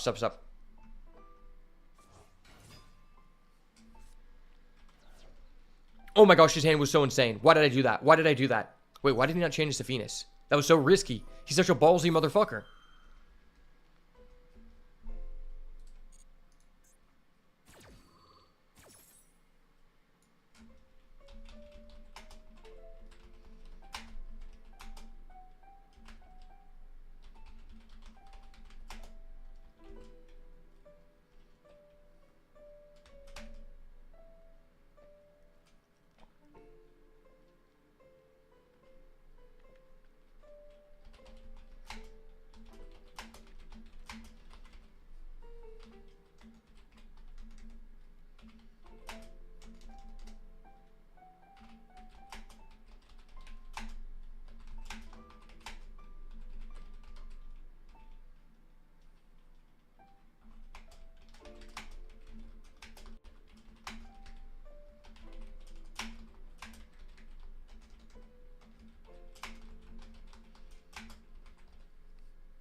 Okay, my opponent is now full comboing on my turn. I don't like this. I want to go back to that chain and choose not to activate my effect. Someone please alert a head judge immediately.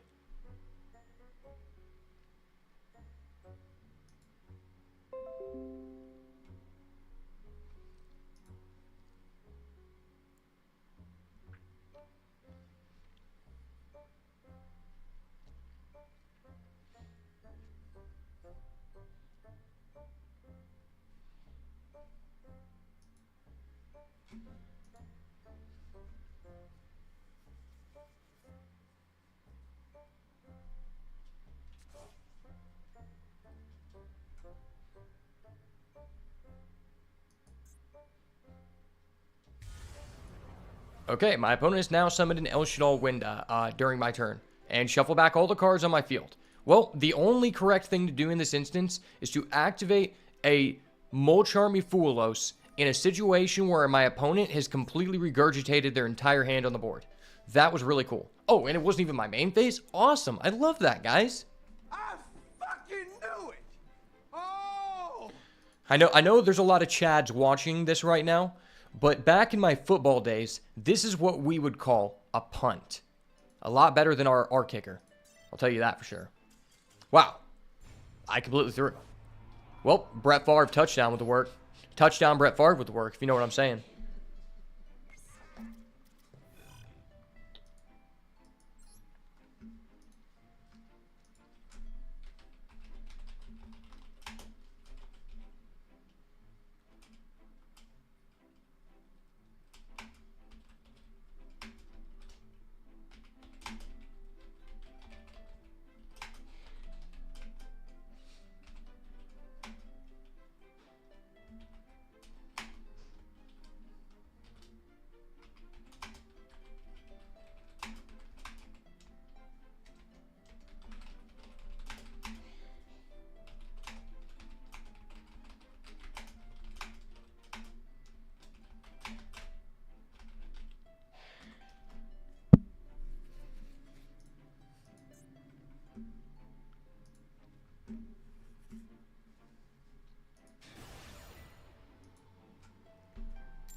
Okay.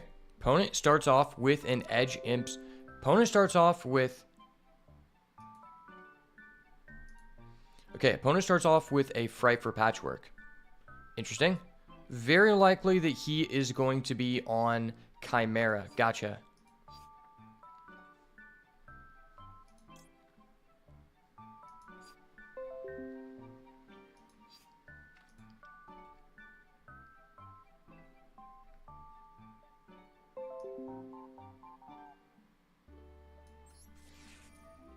Well, I'm just going to go ahead and activate a Max C.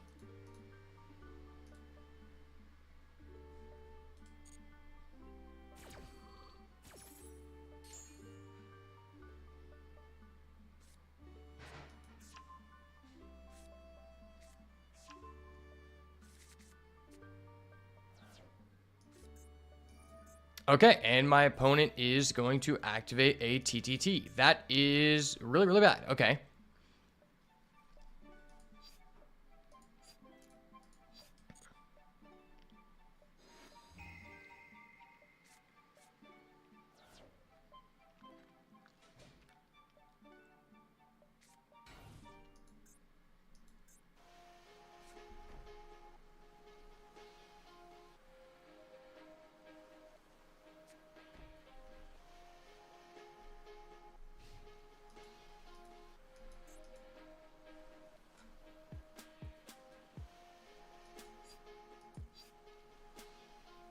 Okay, well, he's just going to pass. Oh, no, he used the effect to draw 2 cards. I got confused. Okay. Oh, wait, that's actually an insane draw. That's actually crazy. Holy crap.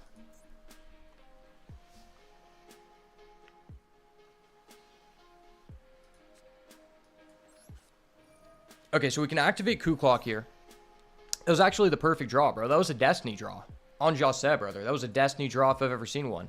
Now, we can, on a new chain, activate the effect of Arios, the Labrynth Butler. I'm buttling things, guys. Let's go. And we can go ahead and set our big welcome on a new chain. I should be able to activate my Coup Clock. Can't stop the clock.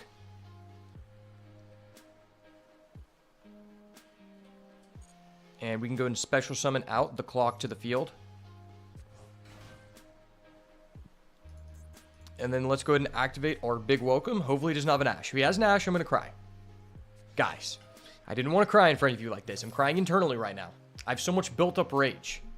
But I will respond with my Arios to Labrynth Butler. I'm going to continue buttling things as this guy continues to do tomfoolery. And he has a Max C. Hold up.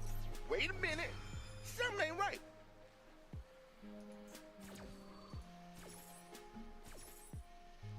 I knew I had a strong dislike for this guy, but I could just not pinpoint my finger on it.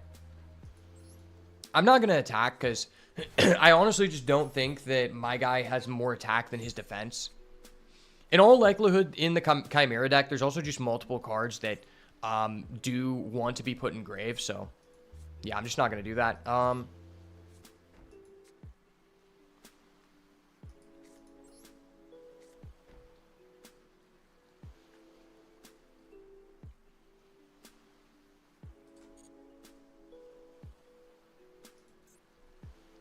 I could just Trap Trick right now. That's probably not worth it. I probably just Trap Trick on his turn to get a D-Barrier.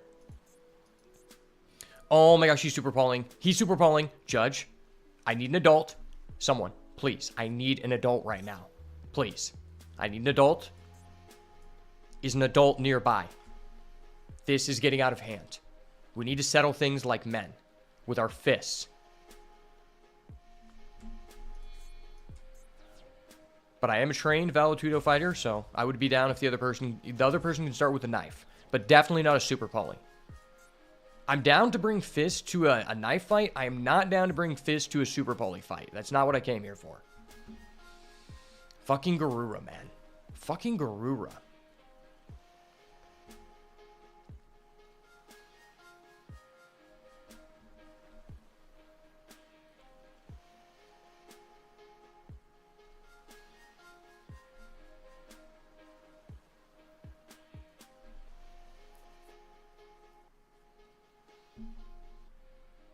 Okay, I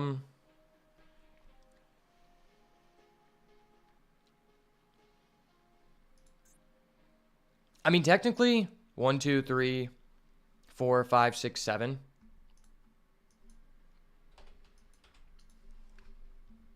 I could technically go get a simultaneous equation, but that doesn't do anything here.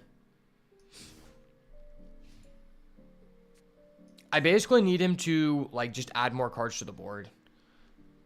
I mean, technically, if I equation, that would allow me to activate my coup clock, which would give me, like, some amount of resources back.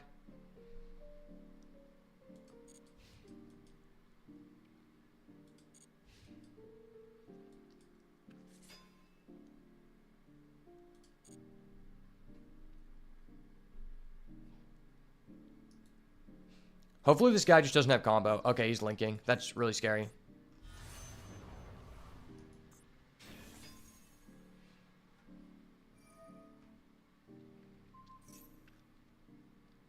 Bro, why are you touching my cards like that? Why are you touching my cards like that, Buster?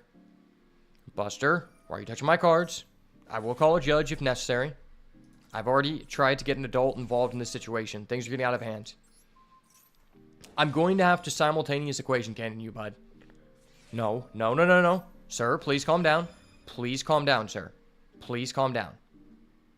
I'm going to activate my Arios effect because Arios is a Chad.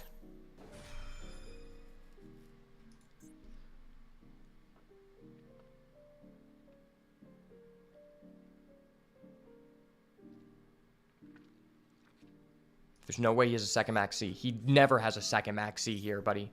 You never have a second max C. I'm the blessed boy. I didn't come here for this.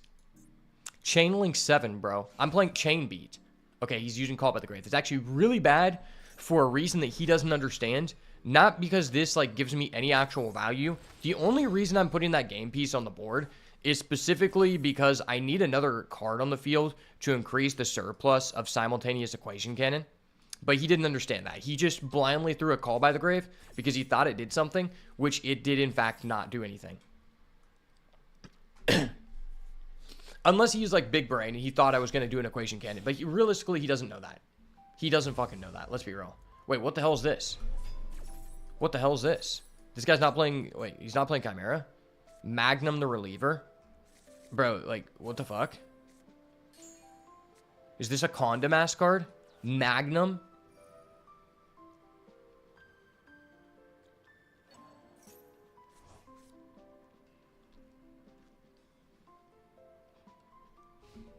Okay, well, it is unlikely I'm going to be able to activate this.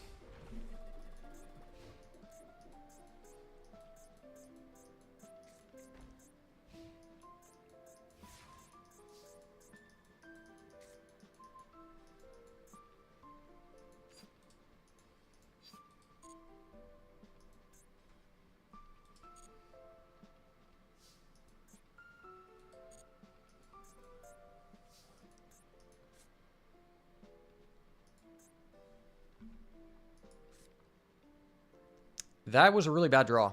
Okay.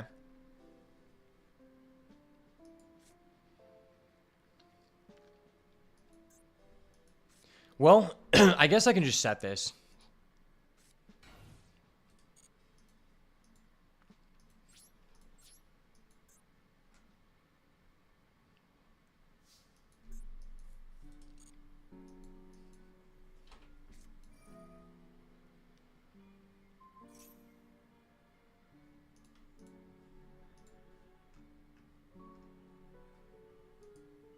So I guess he can just respond and just activate to pop my back row.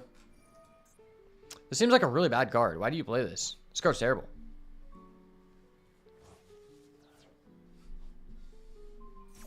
No, I'm getting beat down by the Magnum. No. Why? Why did it have to go out like this?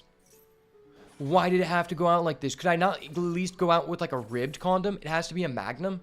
Bro, that doesn't even suit me. I don't even need condoms. I'm playing the waifu deck, guys. Oh my gosh. They finally got me. They finally got me. Taken out by a Magnum. What a terrible way to go out, boys.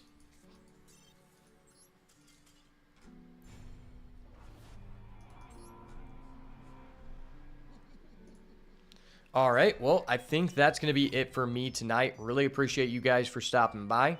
Hope to have this video out soon. May the Lord bless you, keep you, bestow his countenance